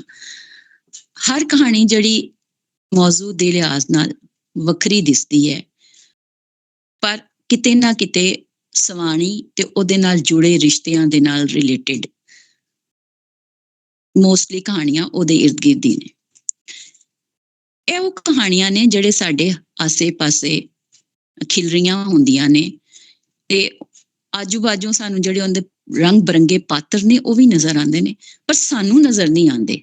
ਉਹ ਸਿਰਫ ਸਮੀਨਾ ਜੀ ਵਗੈਰਾ ਦੇ ਲਿਖਾਰੀਆਂ ਨੂੰ ਹੀ ਨਜ਼ਰ ਆਉਂਦੇ ਨੇ, ਜਾਂ ਸਾਨੂੰ ਅਗਰ ਨਜ਼ਰ ਵੀ ਆਉਂਦੇ ਨੇ ਨਾ ਤੇ ਅਸੀਂ ਉਹਨਾਂ ਨੂੰ ਵੇਖਣਾ ਨਹੀਂ ਚਾਹੁੰਦੇ, ਅਸੀਂ ਇਗਨੋਰ ਕਰ ਦਿੰਦੇ ਹਾਂ। ਉਹ ਮੁੱਦੇ ਜਿਹੜੇ ਸਾਨੂੰ ਨਜ਼ਰ ਆਉਂਦਿਆਂ ਵੀ ਓਲੇ 'ਚ ਹੋ ਜਾਂਦੇ ਨੇ, ਜਾਂ ਅਸੀਂ ਜਾਣ-ਬੂਝ ਕੇ ਉਹਨਾਂ ਦੇ ਨਾਲ ਅੱਖੀਆਂ 'ਚ ਅੱਖੀਆਂ ਪਾ ਕੇ ਉਹਨਾਂ ਦਾ ਸਾਹਮਣਾ ਨਹੀਂ ਕਰਨਾ ਚਾਹੁੰਦੇ। ਸਮੀਨਾ ਜੀ ਵਗੈਰਾ ਦੇ ਜਿਹੜੇ ਲਿਖਾਰੀ ਹੁੰਦੇ ਨੇ ਨਾ, ਉਹ ਉਹਨਾਂ ਨੂੰ ਚੁਣ ਲੈਂਦੇ ਨੇ। ਮੈਨੂੰ ਇਹਨਾਂ ਦੀਆਂ ਸਾਰੀਆਂ ਕਹਾਣੀਆਂ ਕਨਵੈਨਸ਼ਨਲ ਵੀ ਨੇ, ਅਗਰ ਲਿਟਰੇਚਰ ਦੇ ਹਵਾਲੇ ਨਾਲ ਦੇਖਾਂ ਤੇ ਕੁਛ ਅਨਕਨਵੈਨਸ਼ਨਲ ਵੀ ਨੇ। ਜਿਸ ਤਰ੍ਹਾਂ ਆਫਤਾਬ ਸਾਹਿਬ ਨੇ ਸੁਪਨੇ ਪਾਏ ਲੀੜੇ, ਮੇਰੀ ਵੀ ਇਹੀ ਫੇਵਰਟ ਕਹਾਣੀ ਹੈ। ਇਹ ਕੋਈ ਕਹਾਣੀ ਨਹੀਂ ਜਿਹੜੀ ਉਹਨਾਂ ਨੇ ਸੁਣਾਈ, ਇੱਕ ਕਹਾਣੀ ਉਹਨਾਂ ਦੀ ਹਾਂ ਨਾ। ਇਹ 2, 3, 4 ਕਹਾਣੀਆਂ ਜਿਹੜੀਆਂ ਨੇ ਅਨਕਨਵੈਨਸ਼ਨਲ ਦੇ ਮਾਤਰ 'ਚ ਸਟੈਂਡ ਕਰਦੀਆਂ ਨੇ। ਖਾਸ ਤੌਰ ਤੇ ਸੁਪਨੇ ਪਾਏ ਲੀੜੇ, ਇਹ ਆਬਜੈਕਟ ਸੈਂਟਰਡ ਨਰੇਸ਼ਨ ਇਸ ਨੂੰ ਕਿਹਾ ਜਾਏਗਾ ਲਿਟਰੇਚਰ ਦੇ ਵਿੱਚ। ਅਸੀਂ ਸਪੈਸੀਫਿਕ ਅਗਰ ਦੇਖੀਏ, ਆਬਜੈਕਟ ਸੈਂਟਰਡ ਨਰੇਸ਼ਨ। ਇਹੋ ਜਿਹੀ ਲਿਖਤ ਵਿੱਚ ਕੋਈ ਆਬਜੈਕਟ ਜਾਂ ਸ਼ੈ ਜਾਂ ਰੋਜ਼ ਵਰਤਣ ਵਾਲੀ ਕੋਈ ਵੀ ਚੀਜ਼ ਨੂੰ ਲੈ ਕੇ ਲਿਖਿਆ ਜਾਂਦਾ ਹੈ। ਕਹਾਣੀ 'ਚ ਵਾਕਿਆਤ ਨੂੰ ਜੋੜਦਿਆਂ ਹੋਇਆਂ ਜਜ਼ਬਿਆਂ ਰਾਹੀਂ ਫੋਕਸ ਕੀਤਾ ਜਾਂਦਾ ਹੈ।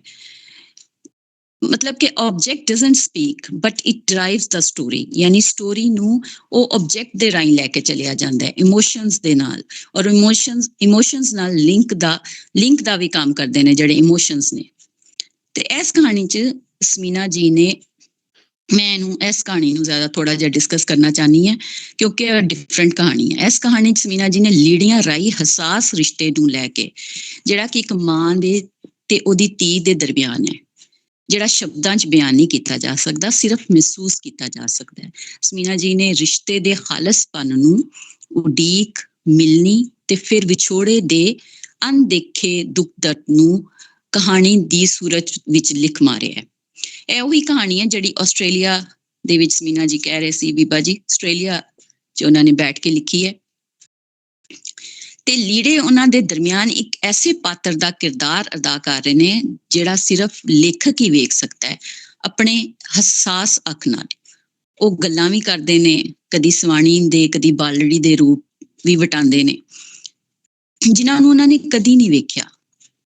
ਇਹ ਜਿਹੜੇ ਲੀੜੇ ਰੱਸੀ ਤੇ ਪਏ ਨੇ ਉਹ ਪਾਤਰ ਨੇ ਜਿਨ੍ਹਾਂ ਨੂੰ ਤੁਸੀਂ ਇਮੋਸ਼ਨਲ ਅਟੈਚਮੈਂਟ ਵੀ ਕਹਿ ਸਕਦੇ ਹੋ, ਔਰ ਉਹ ਸਿਰਾ ਜਿਹੜਾ ਉਹਨਾਂ ਨੂੰ ਨਜ਼ਰ ਆਉਂਦਾ ਹੈ ਨਾ, ਉਹ ਮਹਿਸੂਸ ਉਸ ਵਕਤ ਉਹ ਕਰ ਰਹੇ ਨੇ, ਔਰ ਇੱਥੇ ਬੈਠ ਕੇ ਵੀ ਉਹ ਮਹਿਸੂਸ ਕਰ ਸਕਦੇ ਨੇ। ਔਰ ਜਦੋਂ ਆਪਣੀ ਬੇਟੀ ਨੂੰ ਯਾਦ ਕਰਦੇ ਨੇ ਜਾਂ ਜਦੋਂ ਇੱਕ ਮਾਂ ਆਪਣੀ ਧੀ ਨੂੰ ਯਾਦ ਕਰਦੀ ਹੈ, ਔਰ ਉਹ ਲੀੜੇ ਵੀ ਉਹਨਾਂ ਦੇ ਜ਼ੇਨ ਦੇ ਵਿੱਚ ਉਸੇ ਤਰ੍ਹਾਂ ਤੁਰਦੇ ਨੇ। ਤੇ ਇੱਕ ਬਹੁਤ ਹੀ ਇਮੋਸ਼ਨਲ ਜਿਹੜੀ ਹੈ ਨਾ ਕਹਾਣੀ ਹੈ, ਬਹੁਤ ਖੂਬਸੂਰਤ ਲਿਖੀ ਗਈ। ਇਹ ਜਿਹੜਾ ਤਜਰਬਾ ਹੈਗਾ ਨਾ, ਇਹ ਲਿਟਰੇਚਰ 'ਚ ਪਹਿਲੇ ਵੀ ਹੋ ਚੁੱਕਿਆ ਹੈ।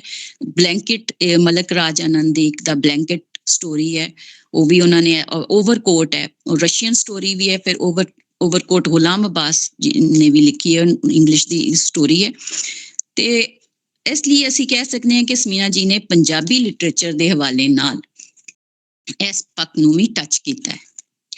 ਅੱਛਾ, ਇਸੇ ਤਰ੍ਹਾਂ ਇੱਕ ਇਹਨਾਂ ਦੀ ਹੋਰ ਕਹਾਣੀ ਹੈ, ਸਾਰੀਆਂ ਹੀ ਕਹਾਣੀਆਂ ਆਫਤਾਬ ਸਾਹਿਬ ਨੇ ਬਹੁਤ ਖੂਬਸੂਰਤ ਉਹਨਾਂ ਦਾ ਓਵਰਆਲ ਤਜਜ਼ੀਆ ਕਰਤਾ, ਇਸ ਲਈ ਮੈਂ ਇੰਨਾ ਜ਼ਿਆਦਾ ਉਹਦੇ ਤੇ ਡਿਟੇਲ ਨਹੀਂ ਗੱਲ ਕਰਾਂਗੀ। ਮੈਂ ਸਿਰਫ ਚੰਦ ਸਪੈਸੀਫਿਕ ਚੀਜ਼, ਮੈਨੂੰ ਇੱਕ ਇਹਨਾਂ ਦੀ ਹੋਰ ਕਹਾਣੀ ਹੈ ਤਾਂਗ। ਉਹਦੇ ਵਿੱਚ ਇੱਕ ਕਰੈਕਟਰ ਹੈ ਕੁੱਤੇ ਦਾ ਜਿਹਦਾ ਨਾਮ ਹੈ ਜੈਕੀ, ਔਰ ਉਹ ਇੱਕ ਮੁਕੰਮਲ ਪਾਤਰ ਹੈ। ਇਨਸਾਨ ਦੀ ਨਫਸੀਆਤ ਦੇ ਨਾਲ ਨਾਲ ਕੁੱਤੇ ਦਾ ਵੀ ਜਿਹੜਾ ਪਾਤਰ ਹੈ ਨਾ, ਉਹ ਸਾਨੂੰ ਨਜ਼ਰ ਆਉਂਦਾ ਹੈ। ਔਰ ਉਹਦਾ ਇੱਕ ਪੈਰਾ ਛੋਟਾ ਜਿਹਾ ਮੈਂ ਸੁਣਾਉਣਾ ਚਾਹਾਂਗੀ। ਜੈਕੀ ਵੀ ਡੱਬੇ ਵਿੱਚ ਆ ਵੜਿਆ, ਅੱਬਾ ਜੀ ਨੇ ਉਹਨੂੰ ਥੱਲੇ ਉਤਾਰ ਦਿੱਤਾ ਤੇ ਬੂਹਾ ਬੰਦ ਕਰਕੇ ਕੁੰਡੀ ਲਾ ਲਈ। ਗੱਡੀ ਚੱਲ ਪਈ। ਜੈਕੀ ਗੱਡੀ ਦੇ ਨਾਲ ਨਾਲ ਟੁਰਨ ਲੱਗ ਪਿਆ। ਉਹ ਸਾਡੇ ਡਿੱਬੇ ਦੇ ਨਾਲ ਨਾਲ ਕੁਝ ਕਹਿ ਰਿਹਾ ਸੀ, ਭੌਂਕੀ ਜਾ ਰਿਹਾ ਸੀ। ਗੱਡੀ ਤੇਜ਼ ਹੋ ਗਈ ਤੇ ਜੈਕੀ ਦੀ ਦੌੜ ਵੀ ਤੇਜ਼ ਹੋ ਗਈ। ਉਹ ਸ਼ੋਦਾ ਸਮਝਦਾ ਸੀ ਗੱਡੀ ਦੇ ਨਾਲ ਨਾਲ ਆਪਣੇ ਘਰ ਵਾਲਿਆਂ ਦੇ ਨਾਲ ਦੌੜਦਾ ਰਵਾਂਗਾ। ਇਹ 5 ਲਾਈਨਾਂ ਦਾ ਇੱਕ ਪੈਰਾਗ੍ਰਾਫ ਹੈ ਤੇ ਜੈਕੀ ਨੂੰ ਉਹਨਾਂ ਪਾਤਰਾਂ ਨਾਲ ਇਹਨਾਂ ਨੇ ਖਿਲਾਰ ਦਿੱਤਾ ਸਮੀਨਾ ਜੀ ਨੇ, ਜਿਹੜਾ ਗੱਡੀ ਦੇ ਅੰਦਰ ਬਹਿ ਕੇ ਜਿਹੜਾ ਉਹ ਮਹਿਸੂਸ ਕਰ ਰਹੇ ਨੇ ਨਾ ਵਿਛੋੜੇ ਦਾ ਦੁੱਖ, ਉਹੀ ਸਟੇਸ਼ਨ ਤੇ ਦੌੜਦਾ ਹੋਇਆ ਮਹਿਸੂਸ ਕਰ ਰਿਹਾ ਹੈ। ਇਹ ਇੱਕ ਤਾਂਘ ਹੈ ਮੁਹੱਬਤ ਦੀ, ਇਹ ਤਾਂਘ ਹੈ ਵਫਾ ਦੀ। ਔਰ ਉਹ ਜੈਕੀ ਦੇ ਅੱਖਾਂ ਦੇ ਵਿੱਚ ਉਹਨਾਂ ਨੇ ਜਿਹੜੀ ਬਿਆਨ ਕੀਤੀ ਹੈ, ਮੈਂ ਇਸ ਵਕਤ ਪੂਰੀ ਸਟੋਰੀ ਨਹੀਂ ਬਿਆਨ ਕਰ ਸੁਣਾ ਸਕਦੀ ਇੱਥੇ, ਉਹ ਜਿਹੜੀ ਉਹਦੀ ਅੱਖਾਂ ਦੇ ਵਿੱਚ ਹੈ ਨਾ, ਉੱਥੇ ਅੰਦਰ ਬੈਠਿਆਂ ਦੇ ਵਿੱਚ ਵੀ ਉਹੀ ਹੈ ਤੇ ਬਾਹਰ ਬੈਠੇ ਜੈਕੀ ਦੇ ਵਿੱਚ ਵੀ ਉਹੀ ਹੈ। ਤੇ ਮੈਨੂੰ ਬਹੁਤ ਹੀ ਖੂਬਸੂਰਤ ਲੱਗਿਆ। ਯਾਨੀ ਕਿ ਇਹਨਾਂ ਨੇ ਬਾਜ਼ ਔਕਾਤ ਇਨਸਾਨ ਦੇ ਵਿੱਚ ਵੀ ਉਹ ਘੱਟ ਨਜ਼ਰ ਆਉਂਦੀ ਜਿਹੜੀ ਇਹਨਾਂ ਨੇ ਉਸ ਜਾਨਵਰ ਦੇ ਅੰਦਰ ਇਹਨਾਂ ਨੇ ਉਹਨੂੰ ਪੋਰਟਰੇ ਕੀਤਾ ਹੈ। ਯਾਨੀ ਕੁੱਤੇ ਦੀ ਜਿਬਲਤ ਨੂੰ ਆਪਣੇ ਅੱਖਰਾਂ ਰਾਹੀਂ ਇਨਸਾਨੀ ਫਿਤਰਤ ਦੇ ਮੁਕਾਬਲੇ ਲਾ ਖੜਾ ਕੀਤਾ ਹੈ ਇਹਨਾਂ ਨੇ ਇਸ ਸਟੋਰੀ ਦੇ ਵਿੱਚ। ਤੇ ਬਹੁਤ ਹੀ ਖੂਬਸੂਰਤ ਹੈ ਸਟੋਰੀ ਨੂੰ ਲੈ ਕੇ ਚੱਲਣਾ, ਬਹੁਤ ਸੋਹਣੀ ਹੈ। ਕਿਤਾਬ 'ਚ ਬਹੁਤ ਜ਼ਿਆਦਾ ਹਕੀਕਤਾਂ ਨੂੰ ਇਹਨਾਂ ਨੇ ਬਲੰਟਲੀ, ਹੋਰ ਵੀ ਕਹਾਣੀਆਂ ਦੇ ਥਰੂ ਮੈਂ ਪੜ੍ਹ ਕੇ ਮੈਨੂੰ ਇੱਕ ਹੈਰਾਨਕੁਨ ਅਹਿਸਾਸ ਹੋਇਆ ਕਿ ਕਿਸ ਤਰ੍ਹਾਂ ਇਹਨਾਂ ਨੇ ਉਹਨਾਂ ਨੂੰ, ਜਿਹੜੀ ਅਸੀਂ ਸਬਜੈਕਟਸ ਨੂੰ ਕਦੀ ਅਸੀਂ ਐਡਰੈਸ ਨਹੀਂ ਕਰ ਸਕਦੇ, ਇਹਨਾਂ ਨੂੰ ਉਹਨਾਂ ਨੇ ਬਹੁਤ ਸਾਰੀਆਂ ਕਹਾਣੀਆਂ, 2-3 ਕਹਾਣੀਆਂ ਵਿੱਚ ਉਸ ਤਰ੍ਹਾਂ ਇੰਨਾ ਬਲੰਟਲੀ ਐਡਰੈਸ ਕਰਤਾ ਹੈ ਕਿ ਇੱਕ ਔਰਤ ਹੋਣ ਦੇ ਹਵਾਲੇ ਦੇ ਨਾਲ ਮੈਨੂੰ ਬਹੁਤ ਖੁਸ਼ੀ ਵੀ ਹੋਈ ਹੈ। ਔਰ ਮੈਂ ਇਹਨਾਂ ਨੂੰ ਬਹੁਤ ਜ਼ਿਆਦਾ ਮੁਬਾਰਕਬਾਦ ਵੀ ਪੇਸ਼ ਕਰਦੀ ਹਾਂ। ਔਰ ਸਾਨੂੰ ਇਹਨਾਂ ਦੀਆਂ ਕਹਾਣੀਆਂ ਬਹੁਤ ਸਾਰੀਆਂ ਚੀਜ਼ਾਂ ਨੂੰ ਸੋਚਣ ਤੇ ਮਜਬੂਰ ਕਰਦੀਆਂ ਨੇ ਕਿ ਉਹਨਾਂ ਹਕੀਕਤਾਂ ਨੂੰ ਸਾਨੂੰ ਸਾਹਮਣਾ ਉਹਨਾਂ ਦਾ ਕਰਨਾ ਚਾਹੀਦਾ ਹੈ। ਤੇ ਕਹਿਣ ਸੁਣਨ ਲਈ ਤੇ ਬਹੁਤ ਕੁਝ ਹੈ, ਬਹੁਤ ਜ਼ਿਆਦਾ ਟਾਈਮ ਲੱਗ ਜਾਏਗਾ। ਔਰ ਮੈਂ ਇੱਥੇ ਜ਼ਾਹਰ ਹੈ ਹੋਰ ਵੀ ਬਹੁਤ ਸਾਰੇ 2-4 ਬੰਦੇ ਨੇ ਜਿਹੜੇ ਗੱਲ ਕਰਨਾ ਚਾਹੁੰਦੇ ਨੇ, ਤੇ ਮੈਂ ਸਭ ਨੂੰ ਇਹ ਕਹਾਂਗੀ ਕਿ ਇਹ ਪੜ੍ਹੋ। ਇਹ ਜਿਹੜੀ ਕਿਤਾਬ ਹੈ ਇਹ ਪੜ੍ਹਨ ਦੇ ਕਾਬਲ ਹੈ ਔਰ ਸੋਚਣ ਤੇ ਮਜਬੂਰ ਕਰਦੀ ਹੈ। ਅਸਮੀਨਾ ਅਸਮਾਨ ਜੀ, ਤੁਹਾਨੂੰ ਬਹੁਤ ਬਹੁਤ ਵਧਾਈਆਂ, ਮੁਬਾਰਕਬਾਦ। ਤੁਸੀਂ ਹੋਰ ਵੀ ਲਿਖਦੇ ਰਹੋ ਤੇ ਸਾਨੂੰ ਇਸੇ ਤਰ੍ਹਾਂ ਦਾ ਮਟੀਰੀਅਲ ਦਿੰਦੇ ਰਹੋ, ਭਾਵੇਂ ਸ਼ਾਇਰੀ ਚ ਹੋਵੇ ਭਾਵੇਂ ਕਹਾਣੀਆਂ ਦੀ ਸੂਰਤ ਚ ਹੋਵੇ। ਬਹੁਤ ਸ਼ੁਕਰੀਆ। ਬਹੁਤ ਸ਼ੁਕਰੀਆ ਤਲਤ ਜੀ, ਬੜੀ ਮਿਹਰਬਾਨੀ ਤੁਹਾਡੀ, ਤੁਸੀਂ ਚੰਗੀ ਤਰ੍ਹਾਂ ਸਾਨੂੰ ਦੱਸਿਆ ਹੈਗਾ। ਹਾਂਜੀ, ਹੁਣ ਹੋਰ ਕੌਣ ਬੋਲਣਗੇ ਜੀ? ਜ਼ਰੂਰ ਜ਼ਰੂਰ ਜ਼ਰੂਰ ਕਰੋ ਜੀ, ਪਲੀਜ਼।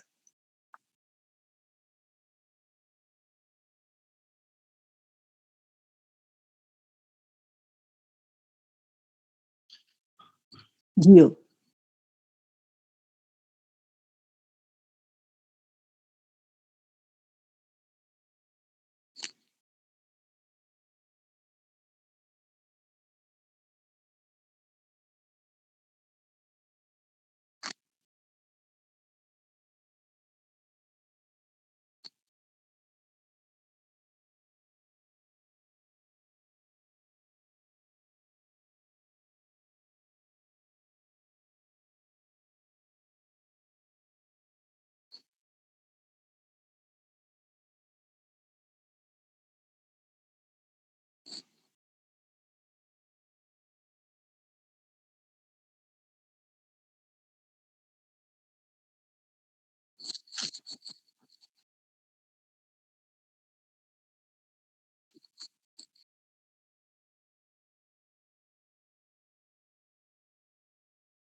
ਓ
ਬਹੁਤ ਅੱਛੇ ਸਾਈਦ ਸਾਹਿਬ, ਤੁਸੀਂ ਬਿਲਕੁਲ ਸਹੀ ਗੱਲ ਕੀਤੀ ਹੈ।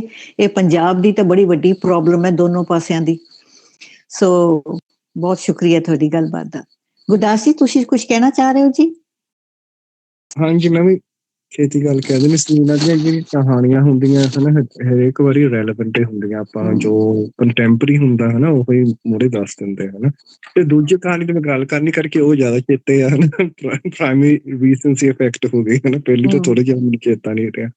ਜਿੱਦਾਂ ਸਾਰਿਆਂ ਨੇ ਕਿਹਾ ਹੀ ਆ, ਇਹ ਜਿਹੜੀ ਇਸ਼ੂ ਹੈਗੇ ਹਨਾ ਪ੍ਰਵਾਸ ਦਾ, ਇਹ ਆਪਾਂ ਹੁਣ ਜ਼ਿਆਦਾ ਤੋਂ ਜ਼ਿਆਦਾ ਦੇਖਦੇ ਹਾਂ। ਤੇ ਆਪਣੇ ਜਿਹੜੇ ਪੰਜਾਬ ਦਾ ਕਲਚਰ ਹੈਗਾ, ਇੱਕ ਪੰਜਾਬ ਤੇ ਦੂਜੇ ਗੁਜਰਾਤ ਦਾ, ਇਹ ਪਹਿਲਾਂ ਤੋਂ ਹੀ ਡਾਇਸਪੋਰਿਕ ਸੁਸਾਇਟੀਜ਼ ਰਹੀਆਂ ਇਹ ਹਨਾ।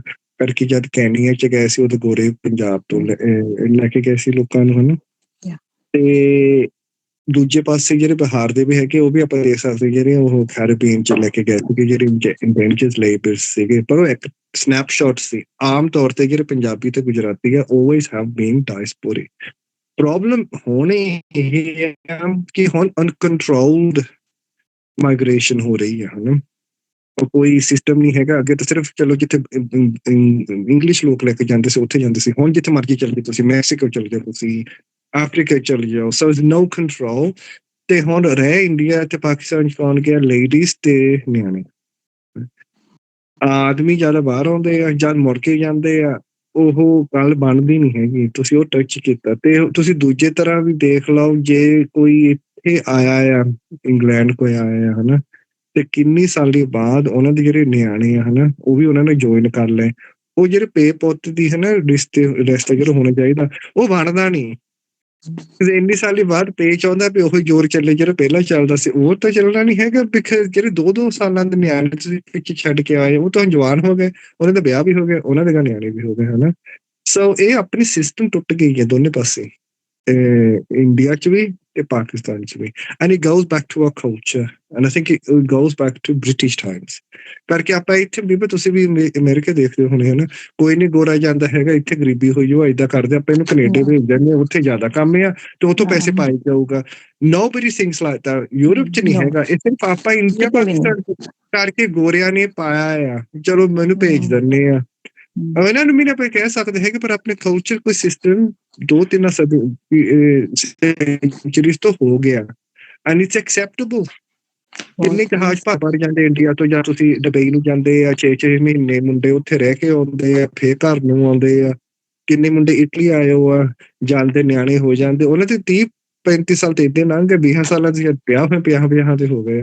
ਓਨਲੀ ਅਸ ਆਪਾਂ ਇਹ ਪਰਪੈਚੁਏਟ ਕਰਦੇ ਆ, ਹਨਾ। ਤੇ ਉਹ ਤੁਸੀਂ ਟੱਚ ਕੀਤਾ, ਬਾਕੀਆਂ ਨੇ ਬਹੁਤ ਸੋਹਣੀਆਂ ਪਹਿਲਾਂ ਹਫਤਾਫ ਤੇ ਤਲੇ ਸੋਹਣੀਆਂ ਗੱਲਾਂ ਕਰ ਲੈਂਦੇ ਹੁੰਦੇ, ਤੇ ਮੈਂ ਕਿਹਾ ਐਂਡ ਤੇ ਆਉਂਦਾ ਹੁੰਦਾ, ਹਨਾ, ਛੇਤੀ ਕਰ ਮੇਰੀ ਹੋ ਜਾਂਦੀ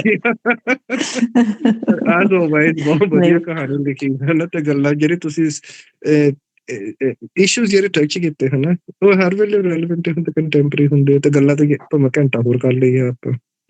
ਸੋ ਸ਼ੁਕਰੀਆ ਗੁਰਦਾਸ ਜੀ, ਤੁਸੀਂ ਬਹੁਤ ਹੀ ਰੈਲੇਵੈਂਟ ਗੱਲਾਂ ਕਰਦੇ ਹੋ ਐਕਚੁਅਲੀ।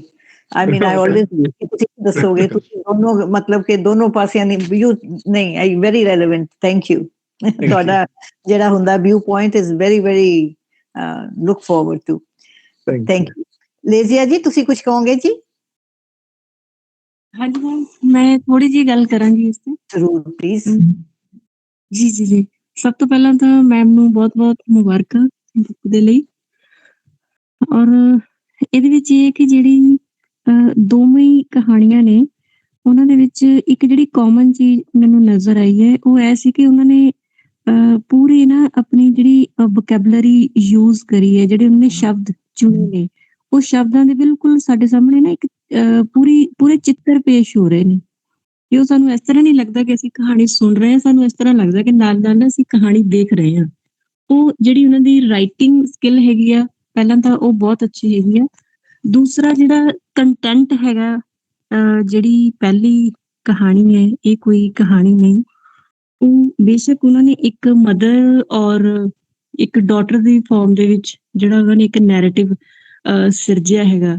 ਬੇਸਿਕਲੀ ਉਹ ਇੱਕ ਨਾ ਜਿਹੜੀ ਸਾਡੀ, ਅਸੀਂ ਦੇਖਦੇ ਹਾਂ ਕਿ ਜਿਸ ਤਰ੍ਹਾਂ ਦਾ ਇੱਕ ਵਰਲਡ ਵਾਈਜ਼ਲੀ ਜਿਹੜਾ ਫਿਨੋਮੀਨਾ ਚੱਲਿਆ ਹੋਇਆ, ਔਰ ਉਹਦੇ ਵਿੱਚ ਜਿਸ ਤਰ੍ਹਾਂ ਦੀ ਵੀ ਲੜਾਈਆਂ ਜਾਂ ਕੁਝ ਵੀ ਹੋ ਰਿਹਾ, ਤੇ ਇੱਕ ਬੰਜਰ ਧਰਤੀ ਦੀ ਜਿਹੜੀ ਇੱਕ ਦਾਸਤਾਨ ਆ, ਇਨਸਾਨ ਤਾਂ ਜੋ ਕੁਝ ਆਪਣਾ ਉਹਦੇ ਤੇ ਗਵਾਉਂਦੇ ਆ ਉਹ ਤਾਂ ਹੈ ਹੀ ਹੈ, ਤੇ ਬਟ ਉਹਦੇ ਨਾਲ ਜਿਹੜਾ ਇੱਕ ਬੰਜਰ ਧਰਤੀ ਦੀ ਦਾਸਤਾਨ ਸਾਡੇ ਸਾਹਮਣੇ ਪ੍ਰਗਟ ਹੋ ਰਹੀ ਹੈ, ਕਿ ਉਹ ਧਰਤੀ ਇਸ ਤਰ੍ਹਾਂ ਦੀ ਹੋ ਜਾਂਦੀ ਹੈ ਕਿ ਉਹ ਸਦੀਆਂ ਤੱਕ ਫਿਰ ਵਸਣਯੋਗ ਵੀ ਨਹੀਂ ਰਹਿੰਦੀ। ਉਹ ਇੱਕ ਬੜਾ ਦਿਲ ਨੂੰ ਟੁੰਬਦਾ ਏ, ਉਹ ਵਾਲਾ ਜਿਹੜਾ ਇੱਕ ਬਹੁਤ ਜ਼ਿਆਦਾ ਜਿਹੜਾ ਜਿਹਨੂੰ ਅਸੀਂ ਕਹਿ ਸਕਦੇ ਹਾਂ ਕਿ ਪੇਨਫੁਲ ਹੈ। ਦੂਸਰੀ ਜਿਹੜੀ ਕਹਾਣੀ ਹੈ ਉਡੀਕ, ਉਹਦੇ ਵਿੱਚ ਜਿਵੇਂ ਸਈਦ ਸਰ ਨੇ ਗੱਲ ਕੀਤੀ ਸੀ, ਮੈਂ ਉਹਨੂੰ ਵੀ ਅੱਗੇ ਕੰਟੀਨਿਊ ਕਰਦੀ ਹਾਂ, ਕਿ ਜਿਹੜੀਆਂ ਇਕਨੋਮਿਕ ਜਿਹੜੀਆਂ ਕੰਡੀਸ਼ਨਸ ਹੈਗੀਆਂ ਨੇ ਫੈਮਿਲੀ ਵਾਈਜ਼, ਜਾਂ ਫਿਰ ਜਿੰਨੀਆਂ ਵੀ ਪ੍ਰੋਬਲਮਸ ਰਹੀਆਂ ਨੇ ਆਰਥਿਕਤਾ ਦੀਆਂ, ਉਹ ਜਿਹੜੀ ਸਾਡੀ ਇੱਕ ਅੱਜ ਤੋਂ 30 ਸਾਲ ਪਹਿਲਾਂ ਦੀ ਇਕਨੋਮਿਕ ਕੰਡੀਸ਼ਨ ਸੀ, ਜਾਂ ਫਿਰ ਜਿਹੜੀ ਕਹਿ ਲਓ ਕਿ 90s ਤੋਂ ਪਹਿਲਾਂ ਸੀ, ਔਰ ਜਿਹੜੀ ਖਾਸ ਕਰਕੇ 90s ਤੋਂ ਬਾਅਦ ਆਈ ਹੈ, ਦੋਵਾਂ ਦੇ ਵਿੱਚ ਬੜਾ ਫਰਕ ਆ। ਅੱਜ ਜਿਹੜਾ ਸਾਡਾ ਇੱਕ ਨਿਊ ਇਕਨੋਮਿਕ ਸਿਸਟਮ ਹੈਗਾ, ਇਹਦੇ ਵਿੱਚ ਵੀ ਜਦੋਂ ਅਸੀਂ ਦੇਖਦੇ ਹਾਂ, ਤੇ ਪਹਿਲਾਂ ਦੀ ਜਿਹੜੀ ਸਾਡੀ ਰਿਲੇਸ਼ਨਸ਼ਿਪ ਜਿਹੜੀ ਹੈਗੀ ਹੈ, ਖਾਸ ਕਰਕੇ ਜਿਹਨੂੰ ਆਪਾਂ ਕਹਿ ਸਕਦੇ ਹਾਂ ਕਿ ਰਿਲੇਸ਼ਨਸ਼ਿਪ ਦੀ ਜਿਹੜੀ ਗ੍ਰਾਮਰ ਹੈ, ਜਿਹੜੀ ਉਹ ਪਹਿਲਾਂ 90s ਤੋਂ ਪਹਿਲਾਂ ਜਿਹੜੀ ਸੀ, ਉਹ ਕਿਸੇ ਹੋਰ ਢੰਗ ਦੇ ਨਾਲ ਅਸੀਂ ਉਹਨੂੰ ਸਹਿ ਰਹੇ ਸੀ। ਜਿਹੜੀ ਅੱਜ ਸਹਿ ਰਹੇ ਹਾਂ 90s ਦੇ ਦੌਰ ਤੋਂ ਬਾਅਦ ਦੀ, ਉਹ ਦੋਵਾਂ ਦੇ ਵਿੱਚ ਬੜਾ ਗੈਪ ਆ। ਪਰ ਮੈਡਮ ਦੀ ਕਹਾਣੀ ਦੇ ਵਿੱਚ ਮੈਨੂੰ ਇੱਕ ਚੀਜ਼ ਇਹ ਵੀ ਨਜ਼ਰ ਆਈ ਹੈ ਕਿ ਜਿਹੜੀ ਇੱਕ ਸਾਡੇ ਕੋਲ ਐਬਸੈਂਸ ਔਰ ਪ੍ਰੈਜ਼ੈਂਟ ਦੀ ਜਿਹੜੀ ਥਿਊਰੀ ਹੈਗੀ ਹੈ, ਉਹ ਇਹਦੇ ਵਿੱਚ ਬਹੁਤ ਵਾਹ ਕਮਾਲ ਫਾਰਮ ਦੇ ਵਿੱਚ ਨਾ ਇੱਕ ਬੜੀ ਸਾਇਲੈਂਟ ਦੇ ਫਾਰਮ ਦੇ ਵਿੱਚ ਪਈ ਹੋਈ ਹੈ, ਕਿ ਜਿੰਨੀ ਦੇਰ ਤੱਕ ਸਾਡੇ ਕੋਲ ਕਿਸੇ ਪਰਸਨ ਦੀ ਇੱਕ ਕਹਿ ਲਓ ਕਿ ਉਹਦੀ ਐਬਸੈਂਸ ਦੇ ਨਾਲੋਂ, ਉਹਦੀ ਐਬਸੈਂਸ ਦੇ ਵਿੱਚ ਉਹਨੂੰ ਅਸੀਂ ਜਿਸ ਢੰਗ ਨਾਲ ਫੀਲ ਕਰਦੇ ਹਾਂ, ਤੇ ਜਦੋਂ ਉਹ ਸਾਡੇ ਕੋਲ ਹੁੰਦਾ ਅਸੀਂ ਉਸ ਫਾਰਮ ਦੇ ਵਿੱਚ ਉਹਨੂੰ ਕਦੇ ਵੀ ਰਿਸੀਵ ਨਹੀਂ ਕਰ ਪਾਉਂਦੇ, ਜਿਹੜੀ ਅਸੀਂ ਉਹਨੂੰ ਇੱਕ ਐਬਸੈਂਸ ਦੇ ਵਿੱਚ ਮਿਸ ਕਰਦੇ ਹਾਂ। ਉਹ ਜਿਹੜੀ ਇੱਕ ਡਾਇਲੈਕਟਸ ਮੈਡਮ ਨੇ ਇਸ ਸਟੋਰੀ ਦੇ ਵਿੱਚ ਸਿਰਜੀ ਹੈਗੀ ਹੈ ਨਾ, ਉਹ ਬਾ-ਕਮਾਲ ਹੈ। ਬਾਕੀ ਜਦੋਂ ਥੋੜਾ ਜਿਹਾ ਇਹਦੇ ਤੇ ਬੁੱਕ ਸਾਨੂੰ ਮਿਲੇਗੀ, ਅਸੀਂ ਪੜਾਂਗੇ, ਮੈਨੂੰ ਲੱਗਦਾ ਫਿਰ ਮੈਂ ਜ਼ਿਆਦਾ ਗੱਲ ਕਰ ਸਕਦੀ ਹਾਂ। Thank you so much. Thank you. ਬਹੁਤ ਮਿਹਰਬਾਨੀ ਜੀ, ਬਹੁਤ ਮਿਹਰਬਾਨੀ। ਬੁੱਕ ਦੀ ਤਾਂ ਬਹੁਤ ਜ਼ਿਆਦਾ ਉਡੀਕ ਹੈ ਵੀ ਸਾਨੂੰ ਪੜ੍ਹਨ ਲਈ, ਇਹ ਤਾਂ ਤੁਹਾਨੂੰ ਛੇਤੀ ਕਰਨਾ ਪੈਣਾ ਕੁਛ ਇਹਦੇ ਬਾਰੇ। ਹਾਂਜੀ, ਕੋਈ ਹੋਰ ਗੱਲ ਕਰਨਗੇ ਪਲੀਜ਼? ਮੈਂ ਥੋੜੀ ਜਿਹੀ ਗੱਲ ਕਰਾਂ ਜੀ। ਹਾਂਜੀ ਕਰੋ ਪਲੀਜ਼।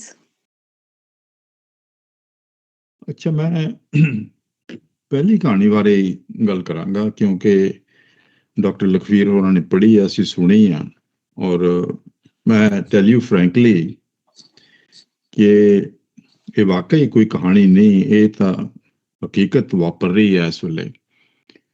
ਔਰ ਮੈਂ 2-3 ਵਾਰੀ ਟਰਾਈ ਕੀਤਾ, ਇਹ ਕਹਾਣੀ ਪੜ੍ਹੀ ਨਹੀਂ ਗਈ, ਅੱਧ ਚੋਂ ਕਦੀ ਛੱਡ ਕੇ, ਫਿਰ ਬੰਦਾ ਸਾਹ ਲੈ ਕੇ ਫਿਰ ਦੁਬਾਰਾ ਤੋਂ 2-3 ਵਾਰੀ ਇਹ ਪੜ੍ਹਨ ਤੋਂ ਬਾਅਦ ਇਹ ਕਹਾਣੀ ਇੰਨੀ ਟੱਚਿੰਗ ਔਰ ਮੂਵਿੰਗ ਸੈਂਸੇਸ਼ਨ ਤੁਹਾਡੇ ਦਿਮਾਗ ਨੂੰ ਚੜ੍ਹ ਜਾਂਦੀ ਹੈ।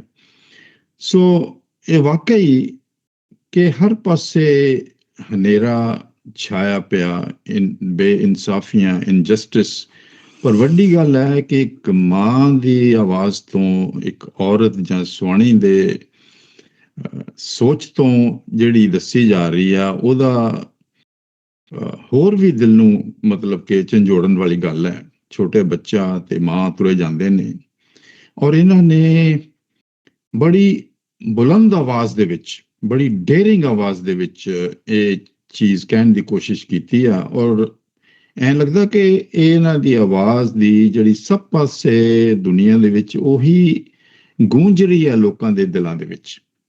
ਪਰ ਲੋਕੀ ਨੈਚੁਰਲੀ ਕਹਿਣ ਤੋਂ ਡਰਦੇ ਨੇ, ਪਰ ਇੱਕ ਸ਼ਾਇਰ ਜਾਂ ਕੋਈ ਕਲਾਕਾਰ, ਕਹਾਣੀਕਾਰ ਦੀ ਮੈਨੂੰ ਲੱਗਦਾ ਕਿ ਸਮਾਜ ਦੇ ਲਈ ਉਹਦੀ ਇਹ ਇੱਕ ਬੜੀ ਵੱਡੀ ਰਿਸਪੌਂਸਿਬਿਲਿਟੀ ਹੈ, ਇੱਕ ਬੜੀ ਵੱਡੀ ਜ਼ਰੂਰਤ ਹੈ ਕਿ ਸੱਚ ਜੋ ਵਾਪਰ ਰਿਹਾ ਉਸ ਨੂੰ ਸਾਹਮਣੇ ਲਿਆਂਦਾ ਜਾਵੇ।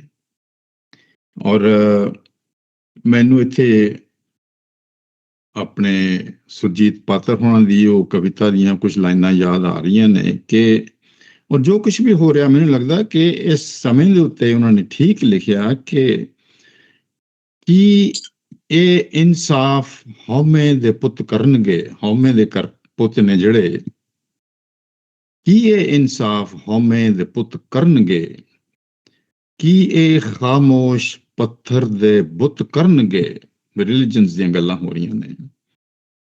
ਕੀ ਇਹ ਇਨਸਾਫ ਹਉਮੈ ਦੇ ਪੁੱਤ ਕਰਨਗੇ, ਕੀ ਇਹ ਖਾਮੋਸ਼ ਪੱਥਰ ਦੇ ਬੁੱਤ ਕਰਨਗੇ। ਜੋ ਸਲੀਬਾਂ ਤੇ ਟੰਗੇ ਨੇ ਉਹ ਲੱਥੜੇ ਨਹੀਂ, ਰਾਜ ਬਦਲਣਗੇ, ਸੂਰਜ ਚੜਨ ਲੈਣਗੇ। ਕੁਝ ਕਿਹਾ ਤੇ ਹਨੇਰਾ ਜਰੇਗਾ ਕਿਵੇਂ, ਚੁੱਪ ਰਿਹਾ ਤੇ ਸ਼ਮਾਦਾਨ ਕੀ ਕਹਿਣਗੇ। ਮੇਰੇ ਗੀਤਾਂ ਦੀ ਮੌਤ ਇਸ ਰਾਤ ਜੇ ਹੋ ਗਈ, ਮੇਰਾ ਜੀਣਾ ਮੇਰੇ ਯਾਰ ਕਿੰਜ ਸਹਿਣਗੇ। ਕਿ ਇੱਕ ਸ਼ਾਇਰ, ਇੱਕ ਰਾਈਟਰ, ਇੱਕ ਕਲਾਕਾਰ ਜੇ ਚੁੱਪ ਰਿਹਾ ਤੇ ਆਪਣੇ ਆਪ ਨੂੰ ਬਖਸ਼ੇਗਾ ਨਹੀਂ ਤੇ ਜ਼ਮਾਨਾ ਵੀ ਉਸ ਨੂੰ ਬਖਸ਼ੇਗਾ ਨਹੀਂ। ਔਰ ਇਹਨਾਂ ਨੇ ਆਵਾਜ਼ ਕੱਢ ਕੇ ਸੱਚਾਈ ਦੀ ਜੋ ਦੁਨੀਆ ਦੇ ਸਾਹਮਣੇ ਰੱਖੀ ਹੈ, ਵਾਕਈ ਦਿਲ ਨੂੰ ਝੰਜੋੜਨ ਵਾਲੀ ਆਵਾਜ਼ ਹੈ।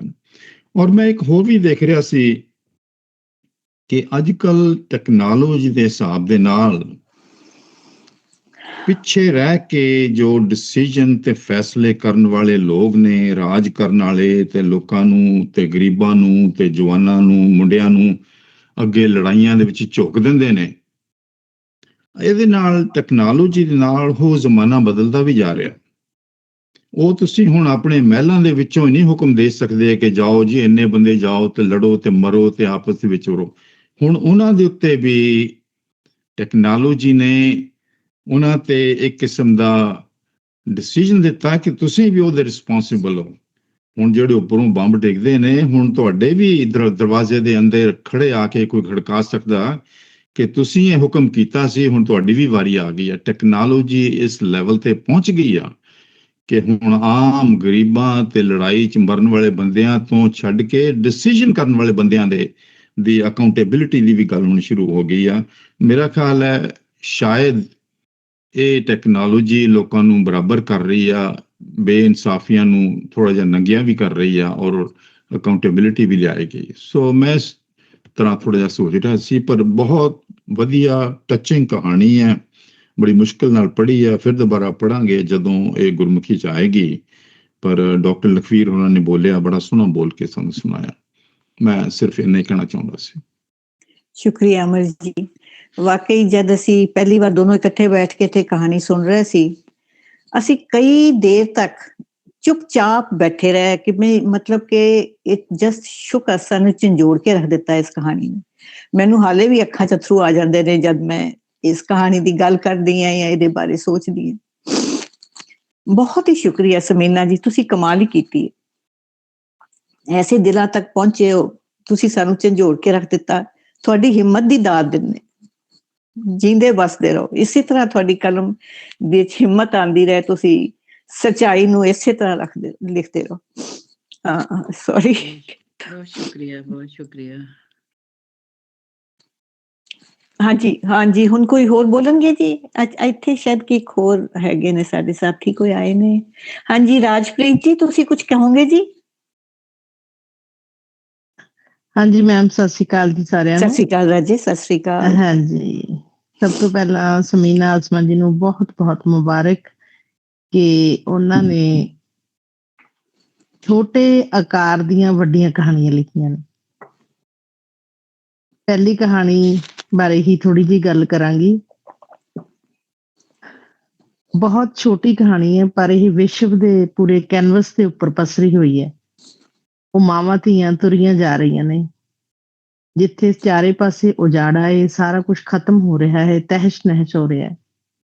ਮਾਂ ਧੀ ਨੂੰ ਨਾਲ ਨਾਲ ਨਸੀਹਤਾਂ ਵੀ ਦਿੰਦੀ ਜਾ ਰਹੀ ਹੈ। ਉਹ ਕਿਸੇ ਐਸੇ ਮੁਕਾਮ ਵੱਲ ਜਾ ਰਹੀਆਂ ਨੇ, ਉਹਨਾਂ ਨੂੰ ਵੀ ਉਹ ਨਹੀਂ ਜਾਣਦੀਆਂ ਕਿੱਥੇ ਜਾਣਾ, ਆਪਣੀ ਮੰਜ਼ਿਲ ਨਹੀਂ ਪਤਾ ਉਹਨਾਂ ਨੂੰ। ਬੜੇ ਸਾਦੇ ਸ਼ਬਦਾਂ ਦੇ ਵਿੱਚ ਇੰਨੀਆਂ ਡੂੰਘੀਆਂ ਗੱਲਾਂ ਸਮੀਨਾ ਜੀ ਤੁਸੀਂ ਕਰੀਆਂ ਨੇ।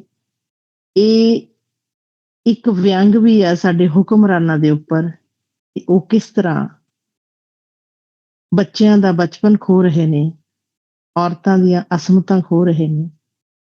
ਬੰਦੇ ਜੰਗਾਂ ਤੇ ਗਏ ਹੋਏ ਨੇ, ਔਰਤਾਂ ਤੇ ਬੱਚੇ ਰੁਲ ਰਹੇ ਨੇ, ਖਤਮ ਹੋ ਰਹੇ ਨੇ। ਬਹੁਤ ਥੋੜੇ ਸ਼ਬਦਾਂ 'ਚ ਵੱਡੀਆਂ ਗੱਲਾਂ ਕਹੀਆਂ। ਤੁਹਾਨੂੰ ਬਹੁਤ ਬਹੁਤ ਮੁਬਾਰਕ।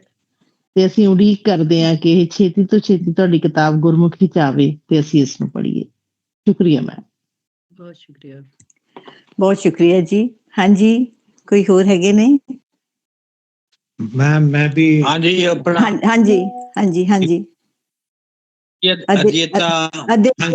ਬੋਲੋ ਜੀ। ਪਹਿਲਾਂ ਤਾਂ ਮੈਂ ਸਾਰਿਆਂ ਨੂੰ ਅਸਲਾਮ ਅਲੈਕਮ ਤੇ ਸਤਿ ਸ੍ਰੀ ਅਕਾਲ ਕਰਨਾ ਜੀ, ਤੇ ਫਿਰ ਮੈਮ ਨੂੰ ਬਹੁਤ ਬਹੁਤ ਮੁਬਾਰਕਬਾਦ ਦਿੰਦਾ। ਤੇ ਮੈਂ ਇਹਨਾਂ ਦੀ ਕਿਤਾਬ ਚੋਂ 3 ਕਹਾਣੀਆਂ ਪੜ੍ਹ ਲਈਆਂ ਸੀਗੀਆਂ। ਇੱਕ ਤਾਂ ਮੈਂ ਪੜ੍ਹੀ ਸੀ, ਇਹਨਾਂ ਦੀ ਕਹਾਣੀ ਬਹੁਤ ਇੰਟਰਸਟਿੰਗ ਹੈ, ਝੱਲੀ ਹੈ ਉਹਦਾ ਨਾਮ। ਦੂਸਰਾ ਹੈ ਮੋਬਾਈਲ ਫੋਨ ਦਾ ਭਾੜਾ, ਤੇ ਤੀਸਰੀ ਹੈ ਪਤਨਾ ਦਾ ਤਾਰੂ। ਸੋ ਖੈਰ, ਕਮਿੰਗ ਟੂ ਦੀ ਪੁਆਇੰਟ, ਮੈਂ ਇਹ ਕਹਿ ਰਿਹਾ ਸੀ ਕਿ Jhalli is about a mentally deranged lady, ਜਿਹੜੇ ਆਪਣੇ ਬੱਚਿਆਂ ਦੇ ਪਾਸ ਹੋਣ ਦੀ ਉਹਨੂੰ ਟੈਨਸ਼ਨ ਲੱਗੀ ਰਹਿੰਦੀ ਹੈ ਥਰੂ ਆਊਟ। ਤੇ ਉਹ ਬਹੁਤ ਇਹਨਾਂ ਨੇ ਪਰਸੈਪਟਿਵ ਢੰਗ ਦੇ ਨਾਲ ਲਿਖੀ ਹੈ, ਤੇ ਉਹ ਮਤਲਬ it has to be read to be fully enjoyed. ਤਾਂ ਉਹ ਬਹੁਤ ਜ਼ਬਰਦਸਤ ਸੀ। ਮੋਬਾਈਲ ਫੋਨ ਦਾ ਪਾੜਾ ਹੈ ਵਿਮਨ ਦੀ ਐਕਸਪਲੋਇਟੇਸ਼ਨ, ਔਰ ਕਿਸ ਤਰ੍ਹਾਂ ਇੱਕ ਬੰਦੇ ਨੇ ਇੱਕ ਵੂਮਨ ਨੂੰ ਐਕਸਪਲੋਇਟ ਕੀਤਾ। ਤੇ ਜਿਹੜੀ ਤੀਸਰੀ ਇਹਨਾਂ ਦੀ ਕਿਤਾਬ ਸਟੋਰੀ ਮੈਂ ਪੜ੍ਹੀ ਸੀ, ਉਹ ਪਤਨਾ ਦਾ ਤਾਰੂ ਹੈ ਕਿ ਇੱਕ ਔਰਤ ਹੈ, ਉਹਦੇ ਮਾਂ-ਬਾਪ ਉਹਦੇ ਚਾਈਲਡਹੁੱਡ 'ਚ ਹੀ ਮਰ ਜਾਂਦੇ ਨੇ, ਤੇ ਫਿਰ ਉਹਦੀ ਪਹਿਲਾਂ ਤਾਂ ਕੋਈ ਮਾਸੀ ਹੈ ਉਹਨੂੰ ਬਰਿੰਗ ਅਪ ਕਰਦੀ ਹੈ। ਫਿਰ ਉਹ ਮਾਸੀ ਨੂੰ ਜਦੋਂ ਉਹਨੂੰ ਪਤਾ ਚੱਲਦਾ ਕਿ ਮੈਂ ਤਾਂ ਮਤਰੇਈ ਹਾਂ, ਮਾਸੀ ਨੂੰ ਛੱਡ ਕੇ ਉਹ ਫਿਰ ਸਟਰਗਲ ਕਰਦੀ ਹੈ, ਆਪਣੀ ਜੌਬ ਲੱਭਦੀ ਹੈ, ਕਦੀ ਇੱਕ ਜਗ੍ਹਾ ਤੇ ਕਦੀ ਦੂਜੀ ਜਗ੍ਹਾ ਤੇ। ਖੈਰ, ਰੱਬ ਦੀ ਮਿਹਰ ਹੁੰਦੀ ਹੈ ਉਸ ਤੇ ਅਲਟੀਮੇਟਲੀ ਐਂਡ ਦੇ ਵਿੱਚ ਇਹਨਾਂ ਨੇ ਦਰਸਾਇਆ ਕਿ ਉਹਨੂੰ ਇੱਕ ਮੁੰਡਾ ਮਿਲ ਜਾਂਦਾ ਹੈ, ਤੇ ਫਿਰ ਉਹਦੀ ਲਾਈਫ ਜਾ ਕੇ ਸਿਕਿਉਰ ਹੁੰਦੀ। But long and short story 'ਚ ਇਹੀ ਸੀ ਕਿ ਵੀ ਵਿਮਨ ਦੀ ਸਟਰਗਲ ਕਿਸ ਤਰ੍ਹਾਂ ਵੂਮਨ ਫੇਸ ਕਰਦੀ ਹੈ ਫਰੋਮ ਚਾਈਲਡਹੁੱਡ ਟਿਲ ਮੈਰਿਜ ਤੱਕ। ਤਾਂ ਉਹ ਹੈ ਹੀ, ਅੱਗੇ ਦਾ ਪਤਾ ਨਹੀਂ, ਅੱਗੇ ਗੈਂਬਲ ਹੈ ਕਿ ਮੈਰਿਜ ਦੇ ਬਾਅਦ ਕੀ ਹੋਏਗਾ।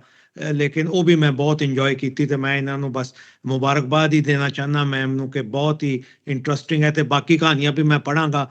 ਸੋ ਮਤਲਬ ਮੈਨੂੰ ਤੁਹਾਡੇ ਬਾਕੀਆਂ ਮੌਕੇ ਵੇਟ ਨਹੀਂ ਕਰਨਾ ਪਏਗਾ, ਕਿਉਂਕਿ ਮੈਂ ਪੜ੍ਹ ਲਾਂਗਾ ਸ਼ਾਹਮੁਖੀ ਦੇ ਵਿੱਚ। ਤੇ ਮੈਨੂੰ ਇਹੀ ਬਾਕੀ ਆਪਣੇ ਜਿਹੜੇ ਸ਼ਾਹਮੁਖੀ ਨਹੀਂ ਜਾਣਦੇ ਉਹਨਾਂ ਨੂੰ ਜਸਟ ਸੁਜੈਸ਼ਨ ਹੈ ਕਿ ਕੋਈ ਇੰਨੀ ਔਖੀ ਵੀ ਨਹੀਂ ਹੈ ਸਿੱਖਣੀ, ਤੇ ਜੇ ਵਕਤ ਮਿਲੇ ਤਾਂ ਜਿੱਥੇ ਇੰਨੀ ਇਨਵੈਸਟਮੈਂਟ ਆਪਾਂ ਕਰ ਰਹੇ ਹਾਂ ਲਿਟਰੇਚਰ ਤੇ, ਤਾਂ ਇਹ ਲੈਂਗੁਏਜ ਵੀ ਸਾਡੀ ਲੈਂਗੁਏਜ ਹੈ, ਆਪਾਂ ਸਿੱਖ ਲਈਏ, ਫਾਇਦੇ 'ਚ ਹੀ ਰਹਾਂਗੇ। ਤੇ ਵੰਸ ਅਗੇਨ ਮੈਂ ਸਭ ਦਾ ਸ਼ੁਕਰਗੁਜ਼ਾਰ ਹਾਂ ਕਿ ਮੈਨੂੰ ਵੀ ਮੌਕਾ ਮਿਲ ਰਿਹਾ ਬੋਲਣ ਦਾ, ਤੇ ਮੈਮ ਨੂੰ ਫਿਰ ਤੋਂ ਮੁਬਾਰਕਬਾਦ ਜੀ। ਸ਼ੁਕਰੀਆ ਜੀ, ਬਹੁਤ ਮਿਹਰਬਾਨੀ ਅਦਿੱਤਿਆ ਜੀ। ਹੋਰ ਕੋਈ ਬੋਲਣਗੇ? ਜ਼ੁਬੈਰ ਸਾਹਿਬ, ਤੁਸੀਂ ਕੁਝ ਗੱਲ ਕਰੋਗੇ ਜੀ ਪਲੀਜ਼? ਨਹੀਂ, ਮੈਂ ਕੋਈ ਗੱਲ ਨਹੀਂ ਕਰਨੀ, ਸਿਰਫ ਹੈ ਕਿ ਠੀਕ ਹੈ, ਇਹਨਾਂ ਨੇ ਕਹਾਣੀ ਬਾਰੇ ਮੈਂ ਕੋਈ ਨਹੀਂ ਗੱਲ ਕਰਨੀ। ਮੈਂ ਸ਼ਮੀਨਾ ਬਾਰੇ ਸਿਰਫ ਇੱਕ ਗੱਲ ਕਰਾਂਗਾ ਕਿ ਜਿਸ ਤਰ੍ਹਾਂ ਇਹਨਾਂ ਨੇ ਕਹਾਣੀਆਂ ਲਿਖੀਆਂ ਨੇ, ਮੈਨੂੰ ਪਤਾ ਹੈ ਸਾਰੇ ਘਰ ਦਾ ਹਾਊਸ ਹੋਲਡ ਵੀ ਇਹ ਕਰਦੀਆਂ ਨੇ, ਦੋਤਰੀ ਨੂੰ ਵੀ ਚਾਪ, ਸਾਰਾ ਕੁਛ ਪਤਾ ਨਹੀਂ ਕਿਸ ਤਰ੍ਹਾਂ ਲਿਖ ਲਈਆਂ ਨੇ, ਕਿਸ ਤਰ੍ਹਾਂ ਟਾਈਮ ਕੱਢ ਲਿਆ। ਇਹੀ ਤਾਂ ਗੱਲ ਹੈ ਫਿਰ। ਹਾਂਜੀ, ਤੇ ਬਹੁਤ ਹੀ ਅੱਛੀ ਗੱਲਬਾਤ ਹੋ ਰਹੀ ਹੈ ਜੀ। ਹੁਣ ਕੋਈ ਹੋਰ ਗੱਲ ਕਰਨਾ ਚਾਹਣਗੇ ਤੁਸੀਂ? ਹੁਣ ਮੈਂ ਸਮੀਨਾ ਜੀ ਨੂੰ ਕਹਿੰਨੀ ਆ ਕਿ ਤੁਸੀਂ ਕੁਝ ਹੋਰ ਜੀ। ਤੁਸੀਂ ਨਾ ਆਪਣੇ ਭਾਜੀ ਕਨਕਲੂਡ ਕਰ ਦਿਓ। ਸਈਦ ਸਾਹਿਬ ਕਹਿ ਰਹੇ ਸੀ ਮੈਂ ਉਹਨੂੰ ਖਤਮ ਕਰਨਾ ਚਾਹ ਰਿਹਾ। ਚਲੋ ਠੀਕ ਹੈ, ਤੇ ਫਿਰ ਅਸੀਂ, ਪਰ ਸਮੀਨਾ ਜੀ ਤੁਸੀਂ ਜਾਇਆ ਨਾ ਜੀ, ਮਗਰੋਂ ਇਹ ਰਿਕਾਰਡਿੰਗ ਤੋਂ ਬਾਅਦ ਤੁਹਾਡੀ ਗੱਲਾਂ ਸੁਣਨੀਆਂ ਸੀ। ਹਾਂ, ਮੈਂ ਸਾਰਿਆਂ ਦਾ ਬਸ ਸ਼ੁਕਰੀਆ ਅਦਾ ਕਰ ਰਹੀ ਹਾਂ, ਤੇ ਇਹਨਾਂ ਦੀਆਂ ਮੁਹੱਬਤਾਂ, ਪਿਆਰ ਜਿਹੜਾ ਮੈਨੂੰ ਹੋਰ ਜ਼ਿਆਦਾ ਜਿਹੜਾ ਨਾ ਮੈਨੂੰ ਦੇ ਰਿਹਾ ਹੈ ਕਿ ਮੈਂ ਲਿਖਦੀ ਰਹਾਂਗੀ। ਔਰ ਜਿਹੜਾ ਹੈ ਸਭ ਦੀ ਮੁਹੱਬਤਾਂ ਦਾ, ਪਿਆਰ ਦਾ ਬਹੁਤ ਸ਼ੁਕਰੀਆ। ਬਹੁਤ ਸੋਹਣੀ ਗੱਲਬਾਤ ਹੋਈ ਹੈ, ਬਹੁਤ ਸ਼ੁਕਰੀਆ ਬੀਬਾ ਜੀ, ਬਹੁਤ ਮਿਹਰਬਾਨੀ ਜੀ। ਜੋ ਲੋਕ ਪੰਜਾਬੀ ਜ਼ੁਬਾਨ ਨੂੰ ਪਿਆਰ ਕਰਦੇ ਨੇ ਉਹਨਾਂ ਨੂੰ ਇੱਕੋ ਹੀ ਬੇਨਤੀ ਹੈ ਜੀ ਕਿ ਤੁਸੀਂ ਇਹਨੂੰ ਜ਼ਿੰਦਾ ਰੱਖਣਾ ਹੈ। ਪੰਜਾਬੀ ਪੜ੍ਹੋ, ਪੰਜਾਬੀ ਲਿਖੋ ਤੇ ਪੰਜਾਬੀ ਬੋਲੋ। ਰੋਜ਼ਮर्रा ਦੀ ਜ਼ਿੰਦਗੀ 'ਚ ਵੀ ਪੰਜਾਬੀ ਬੋਲੋ, ਘਰ ਵਿੱਚ ਵੀ, ਮਹਿਫਲਾਂ ਵਿੱਚ ਵੀ ਪੰਜਾਬੀ ਬੋਲੋ। ਤੇ ਕਿਉਂਕਿ ਜੇ ਅਸੀਂ ਆਪਣੀ ਪੰਜਾਬੀ ਬੋਲੀ ਨਾ ਬੋਲੀ ਤੇ ਇਹ ਸਾਨੂੰ ਛੱਡ ਜਾਏਗੀ। ਤੇ ਸਾਡੀ ਜਿਹੜੀ ਪੰਜਾਬੀ ਹੈ ਸਿਰਫ ਬੋਲੀ ਹੀ ਨਹੀਂ, ਇਹ ਸਾਡੀ ਪਹਿਚਾਨ ਹੈ। ਸਭ ਪੰਜਾਬੀ ਪਿਆਰਿਆਂ ਨੂੰ ਬਹੁਤ ਬਹੁਤ ਮਿਹਰਬਾਨੀ ਸਾਡੇ ਨਾਲ ਜੁੜਨ ਦੀ। ਅੱਛਾ ਜੀ, ਰੱਬ ਰਾਖਾ ਜੀ ਸਾਰਿਆਂ ਦਾ। ਰੱਬ ਰਾਖਾ ਜੀ, ਰੱਬ ਰਾਖਾ।